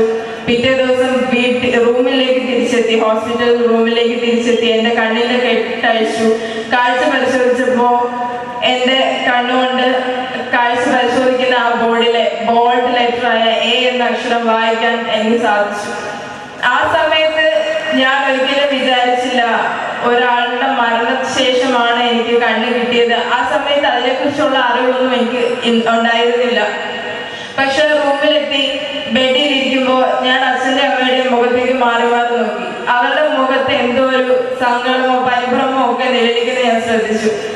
ഞാൻ അവരോട് അന്വേഷിച്ചു എന്താണ് നിങ്ങളുടെ വിഷമത്തിന്റെ കാരണമെന്ന്. അവർ പറഞ്ഞു ഒന്നുമില്ല കുഴപ്പമൊന്നുമില്ല എന്ന് പലതവണ ആവർത്തിച്ചു. പക്ഷെ കുറച്ച് സമയങ്ങൾക്ക് ശേഷം അമ്മയോട് ഞാൻ ചോദിച്ചു, എന്താ അമ്മേ, എൻ്റെ കണ്ണിന് കാഴ്ച കിട്ടിയിട്ട് നിങ്ങൾക്ക് സന്തോഷമില്ലേ? അവർ പറഞ്ഞു, അതല്ല മോളെ, കടുത്തുരുത്തി നിയോജക മണ്ഡലത്തിലെ MLA മുൻ മന്ത്രിയുമായ മോൻസ് ജോസഫ് സാറിന്റെ മകൻ അകാലത്തിൽ പൊലിഞ്ഞു പോയപ്പോ ആ മോന്റെ ഒരു കണ്ണാണ് എനിക്ക് എൻ്റെ ഇടത്തെ കണ്ണിൽ നിന്ന് പ്രകാശമായി മാറിയിട്ടുള്ളത് എന്ന സത്യം ഞാൻ ആ സമയത്താണ് തിരിച്ചറിയുന്നത്. ഒരിക്കലും എനിക്ക് ഉൾക്കൊള്ളാൻ സാധിച്ചില്ല. കാരണം 12 വയസ്സുള്ള ഒരു കുട്ടി, എൻ്റെ കൊച്ചനുജൻ, ആ മോൻ ഈ ലോകത്തിൽ നിന്നില്ലാതായപ്പോ ആ കുടുംബാംഗങ്ങൾ, ആ അച്ഛനും അമ്മയും കാണിച്ച വലിയൊരു മനസ്സിന്റെ പ്രതിഫലനമാണ് എൻ്റെ കണ്ണിന്റെ കാഴ്ച എന്ന് ഞാൻ തിരിച്ചറിഞ്ഞപ്പോ സഹിക്കാനായില്ല എനിക്ക്. ക്രൈസ്തവ വിശ്വാസത്തില് കേട്ടിട്ടുണ്ട് ഞാൻ, ഈ ആദ്യ കുർബാന സ്വീകരിച്ച കുട്ടികള്, മുടിചൂടി നിൽക്കുന്ന കുട്ടികള്, അവർക്കൊരു ഉമ്മ കൊടുത്താൽ നമ്മൾ ചെയ്ത പാപങ്ങളെല്ലാം ഇല്ലാതാകും എന്നുള്ളൊരു വിശ്വാസം ഞാൻ കേട്ടിട്ടുണ്ട്. ആ വിശ്വാസം അനുസരിച്ച് ഞാൻ ആദ്യമായി കണ്ട മുഖം ഇമ്മാനുവൽ മോൻസ് ജോസഫ് എന്ന എൻ്റെ കൊച്ചനുജന്റെ ആദ്യ കുർബാനയിലെ വസ്ത്രം ധരിച്ച് മുടിചൂടി നിൽക്കുന്ന ഒരു ഫോട്ടോ ആയിരുന്നു. ഞാൻ വിശ്വസിക്കുകയാണ്, എനിക്ക് കണ്ണിന് കാഴ്ച തന്നിട്ട് ഈ ലോകത്ത് നിന്ന് ഇല്ലാതായി പോയ എൻ്റെ ഉണ്ണീശോ തന്നെയാണ് ആ മോനെ ഞാൻ വിശ്വസിക്കുന്നു. ഒരുപാട് സങ്കടത്തോടെയും ഈ വേദിയിൽ നിന്നുകൊണ്ട് എല്ലാവരോടുമായി ഞാൻ അഭ്യർത്ഥിക്കുകയാണ്, അവയവദാനം ഒരു പുണ്യമാണ്. ഒരു കണ്ണിന് കാഴ്ചയില്ലാതിരുന്ന സമയത്ത് ഞാൻ സഹിക്കേണ്ടി വന്ന വേദനകൾ എത്രമാത്രം ഉണ്ടെന്ന് എനിക്കറിയാം. ആ അവസ്ഥയിൽ 2 കണ്ണിലും കാഴ്ചയില്ലാത്ത ആളുകൾ സഹിക്കുന്ന വേദന, ബുദ്ധിമുട്ടുകൾ, അച്ഛനെ കാണാതെ, അമ്മയെ കാണാതെ, മക്കളെ കാണാതെ, ഭാര്യയും ഭർത്താവിനെയും കാണാതെ വേദനിക്കുന്ന ഒരുപാട് ആളുകൾ, അവർക്കൊക്കെ ഒരു പ്രകാശമാവാൻ നമുക്ക് സാധിച്ചാൽ, മരണശേഷം പുഴുക്കൾക്കും തീക്കും നൽകാതെ മറ്റൊരു ജീവന് പ്രകാശമാവാൻ സാധിച്ചാൽ, ജീവിതത്തിന്റെ സ്പന്ദനമാവാൻ സാധിച്ചാൽ, അതിനേക്കാൾ വലിയൊരു പുണ്യം നമുക്ക് ചെയ്യാനില്ല എന്ന് ഏവരോടുമായി പറഞ്ഞുകൊണ്ട് ഇത്രയും ഒരു വേദി എനിക്ക് ഒരുക്കി തന്ന ഇവിടെയുള്ള എല്ലാ ആളുകൾക്കും, പ്രത്യേകിച്ച് എന്നെ ഇങ്ങോട്ടേക്ക് ക്ഷണിച്ച തിരുമേനിയുണ്ട്, അതുപോലെ തന്നെ രഞ്ജിത്ത് ആലിംഗൽ എന്ന് പറഞ്ഞ അച്ഛൻ, അതോടൊപ്പം തന്നെ എനിക്ക് ഈ വേദിയിൽ നന്ദി പറയാനുള്ളത് ഡേവിസ് ചെറുമൽ അച്ഛൻ. അവയവദാനം എന്താണ് എന്ന് ഞാൻ മനസ്സിലാക്കിയത് ഡേവിസ് അച്ഛനിൽ നിന്നാണ്. അവയവദാനത്തിന്റെ വേദികൾ എന്നോടൊപ്പം എന്നെ കൊണ്ടുപോയി എൻ്റെ അനുഭവങ്ങൾ പങ്കിടാൻ എന്നെ സഹായിച്ചിട്ടുള്ള 2 വ്യക്തികൾ ഇതിലൂടെ വന്നിട്ടുണ്ട്. അവരെ എനിക്ക് ഒരിക്കലും മറക്കാൻ സാധിക്കില്ല. ഇതുപോലൊരു വേദിയിൽ എനിക്ക് നിൽക്കാൻ അവസരം ഒരുക്കി തന്ന, അല്ലെങ്കിൽ എന്നെ പ്രാപ്തയാക്കിയ 2 വ്യക്തികളാണ് സെബാസ്റ്റ്യൻ മണ്ണംപ്ലാക്കൽ, എരുമേലിയിലാണ് വീട്, അതുപോലെ തന്നെ ബേബിച്ച് നടത്തിയൽ എന്ന് പറയുന്ന എൻ്റെ ബേബിച്ചായ. എല്ലാവർക്കും, എൻ്റെ അച്ഛൻ, അമ്മ, ചേട്ടൻ, എൻ്റെ കുടുംബാംഗങ്ങൾ എല്ലാവർക്കും ഈ വേദിയിൽ ഒരിക്കൽ കൂടി നന്ദി പറഞ്ഞുകൊണ്ട്, എന്നെ ഇങ്ങോട്ടേക്ക് ക്ഷണിച്ച് എല്ലാവർക്കും നന്ദി പറഞ്ഞുകൊണ്ട് നന്ദി. നമസ്കാരം. Thank you for your thought-provoking words. പ്രിയപ്പെട്ടവരെ, ഈ പുനരേക്യ വാർഷികം അതിൻ്റെ പരിശുദ്ധാത്മാവ് ആഗ്രഹിച്ച നിലയിലേക്ക് രൂപാന്തരപ്പെടുത്തിക്കൊണ്ടിരിക്കുന്നത് നാം കാണുകയും കേൾക്കുകയും. നമ്മുടെ സഭയെക്കുറിച്ച് ജോൺ പോൾ രണ്ടാമൻ മാർപ്പാപ്പായ്ക്ക് ശേഷം ബെനഡിക്ട് 16 മാർപ്പാപ്പായും പറഞ്ഞു, ലോകത്തിൽ അതിവേഗം വളരുന്ന കത്തോലിക്ക സഭാ സമൂഹങ്ങളിൽ ഒന്നാണ് നമ്മുടേത് എന്ന്. ഡേവിസ് അച്ഛൻ്റെ പ്രഭാഷണം കേട്ടപ്പോൾ എനിക്ക് തോന്നി, ബോധ്യപ്പെട്ടു, നമ്മുടെ സഭ മറ്റൊരു റെക്കോർഡിലേക്ക് പ്രവേശിക്കുകയാണ്. അതായത് ഒരു സഭയിൽ 14 മെത്രാന്മാരുണ്ടായിരിക്കുകയും 12 പേര് വാടക അവയവങ്ങൾ ഉപയോഗിച്ച് ജീവിക്കുകയും ചെയ്യുന്ന ഒരു റെക്കോർഡിലേക്ക് നമ്മുടെ സഭ എത്തുകയാണ്. അതൊരു ഭാഗ്യമാണ്, ഒരു കൃപയാണ്. ബഹുമാനപ്പെട്ട ഡേവിസ് അച്ഛനെ, പിതാക്കന്മാര് എല്ലാവരുടെയും അഭിനന്ദ തിമോത്തിയോസ് പിതാവ് സുഖം പ്രാപിച്ച് അവിടെ പുഷ്പഗിരിയിൽ വിശ്രമിക്കട്ടെ. യോസേഫ്യസ് പിതാവ് ഈ ദിവസങ്ങളിൽ പരിശുദ്ധ ഫ്രാൻസിസ് മാർപ്പാപ്പ ന്യൂയോർക്കിലെ ബിഷപ്സിനെ കാണുന്നത് കൊണ്ട് പിതാവിന് ഇവിടെ എത്താൻ സാധിച്ചിട്ടില്ല. പക്ഷെ പിതാവിൻ്റെയും സമ്മതം ഇക്കാര്യത്തിലുണ്ട്. പിതാവും ഒപ്പിട്ട് തന്നുകൊള്ളു. ബാക്കി 12 പിതാക്കന്മാരുടെയും ഒപ്പിട്ട ഈ സമ്മതി പത്രം പിതാക്കന്മാരോടുകൂടി ദേവസ്വം പറഞ്ഞത് വാടകയ്ക്കെടുത്ത സാധനങ്ങൾ സൂക്ഷിച്ച് കൈകാര്യം ചെയ്യാം എന്നുള്ള ഉറപ്പ് നൽകി ദേവസ്വത്തിനെ ഏൽപ്പിക്കുകയാണ്. ഇതിനുശേഷം സഭയിലെ എല്ലാവരും അപ്പോൾ ഞങ്ങളെല്ലാവരും പ്രാർത്ഥിക്കുന്ന ദേവസ്വ ഈ ഒരു സമ്മതപത്രം വളരെ സന്തോഷത്തോടുകൂടി ഞങ്ങളുടെ ജീവൻ കർത്താവായ യേശുക്രിസ്തു നൽകിയ ജീവന്റെ ഭാഗമാണെന്ന് വിശ്വസിച്ചുകൊണ്ട് തന്നെ ഞങ്ങൾ മരിച്ചാലും അവനിലൂടെ ജീവിക്കും എന്നുള്ള വലിയ ദൈവവചനത്തെ ആധാരമാക്കി അച്ഛനെ ഫലമേൽപ്പിക്കുന്നു. അച്ഛൻ ഭാരതത്തിലെ 2.3% വരുന്ന ക്രൈസ്തവ കുടുംബത്തിന് അഭിമാനവും അനുഗ്രഹവുമാണെന്ന് പറയുകയും അച്ഛനെ ഞങ്ങൾക്ക് നൽകിയ ദൈവത്തിന് നന്ദി പറയുകയും ഇവിടുത്തെ മതേതര സമൂഹം മുഴുവൻ അച്ഛനിൽ അഭിമാനിക്കുന്നു എന്ന് സന്തോഷപൂർവ്വം പറഞ്ഞുകൊണ്ട് 56 വയസ്സുള്ള ഞാൻ ഈ സമ്മതിപത്രം എന്തെങ്കിലും സംഭവിച്ചാൽ ആദ്യം കോണ്ടാക്ട് ചെയ്യേണ്ടത് ഐറീനസ് പിതാവിനെ അല്ല, പിതാവും വാടകയ്ക്കാണ് ജീവിക്കുന്നത്. കൈകാര്യം ചെയ്യുവാൻ ആരോഗ്യമുള്ള വികാരി ജനറാണ്. മാത്യു മനക്കരക്കാവിൽ അച്ഛനെയോ അച്ഛൻ മടി കാണിച്ചാൽ മണ്ണിക്കരോട്ട് ഗോറപ്പിസ്കോപ്പായോ സമീപിക്കണം എന്ന് ഓർമ്മപ്പെടുത്തി സന്തോഷത്തോടെ എൻ്റെയും അഭിയന്യ പിതാക്കന്മാരുടെയും സമ്മതിപത്രം കയ്യൊപ്പോടുകൂടി പൂർണ്ണ സമ്മതത്തോടും ദൈവത്തിൽ പൂർണ്ണമായ വിശ്വാസത്തോടും കൂടി യാതൊരു ദൈവശാസ്ത്ര നിരീക്ഷണവും വാദഗതികളും ഇതിനെതിരെയുള്ളത് നിലനിൽക്കുന്നതല്ലെന്ന് പരസ്യമായി പ്രഖ്യാപിച്ചുകൊണ്ട് ഞാൻ സന്തോഷത്തോടെ സമർപ്പിക്കുന്നു. The Archdiocese of Tiruvalla made its breakthrough by initiating a historic event where a large church community comes together for a noble cause, the donation of organs to provide life in its fullness. ഇതിനെ കൊണ്ട് Francis മാർപ്പാപ്പയെ നേരിട്ട് കണ്ട ഈ വിവരം അറിയിപ്പിക്കുവാനുള്ള ക്രമീകരണം ഞാൻ ചെയ്യുന്നതാണ്.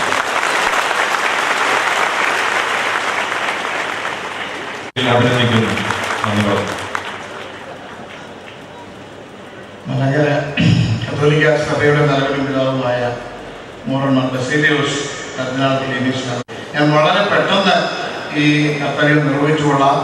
യഥാർത്ഥത്തിൽ എല്ലാവർക്കും നന്ദി പറഞ്ഞ് അവസാനിപ്പിക്കണമെങ്കിൽ വളരെയേറെ സമയമെടുക്കുമെന്ന് എനിക്കറിയാം. നമുക്കറിയാം നമ്മുടെ പരിപാടികൾ ഏറെ ഭംഗിയായി ഇവിടെ അവസാനിക്കുകയാണ്. ഈ പരിപാടി 85ാം പുനരീക വാർഷികം ഇവിടെ ഇത്രയേറെ ഭംഗിയായി പരിസമാപിക്കുന്നതിൽ ദൈവത്തിൻ്റെ വലിയ കൃപ നമ്മോടൊപ്പം ഉണ്ടായിരുന്നു എന്നുള്ളത് ഇപ്പോഴത്തെ ഈ പ്രസന്നമായ കാലാവസ്ഥ കാണുമ്പോൾ നമുക്കറിയാം. എല്ലാ കാര്യങ്ങളിലും നമുക്ക് ദൈവ പരിപാലന ഏറെ ഉണ്ടായിരുന്നു. പരമകാരുണികനായ ദൈവത്തിന് പിതാവ് പറഞ്ഞതുപോലെ കഴിഞ്ഞ 85 വർഷങ്ങളായി നാം ചോദിച്ചിരുന്ന ഒന്നും നിഷേധിക്കാതിരുന്ന നമുക്ക് നന്ദി പറയാൻ 100 കാരണങ്ങളുള്ള പരമകാരുണികനായ ദൈവത്തിന് ഞാൻ നന്ദി അർപ്പിക്കുന്നു. ഈ ചടങ്ങിന് അധ്യക്ഷനായിരുന്ന നമ്മുടെ സഭയുടെ തലവനും പിതാവുമായ അഭിവന്യ കർദിനാൾ മോറന്മാർ ബസേലിയോസ് കർദിനാൾ ക്ലീമീസ് കാതോലിക്ക ബാവയ്ക്ക് എല്ലാവരുടെയും പേരിൽ നന്ദി അർപ്പിക്കുന്നു. ഈ ചടങ്ങുകളുടെ ഈ സമ്മേളനം ഉദ്ഘാടനം ചെയ്യേണ്ടിയിരുന്നത് കേരളത്തിലെ മുഖ്യമന്ത്രിയായിരുന്നു. ഇവിടെ സൂചിപ്പിച്ചതുപോലെ അദ്ദേഹത്തിന് ഇവിടെ എത്തിച്ചേരാൻ കഴിഞ്ഞില്ല. നമ്മുടെ സമാപന പരിപാടി കത്തീഡ്രലിൽ നടക്കുമ്പോൾ ഒരുപക്ഷെ അദ്ദേഹം ആ പരിപാടിയിൽ പങ്കെടുക്കും എന്ന് നമ്മൾ കരുതുന്നു. അദ്ദേഹത്തിൻ്റെ അസാന്നിധ്യത്തിലും ഇവിടെ വരാൻ സന്നദ്ധത അറിയിച്ച കേരളത്തിന്റെ മുഖ്യമന്ത്രി ബഹുമാനായ ശ്രീ ഉമ്മൻചാണ്ടി അവരോടുള്ള നന്ദി ഞാൻ അറിയിക്കുന്നു. വളരെ വ്യത്യസ്തമായ നിലയിലായി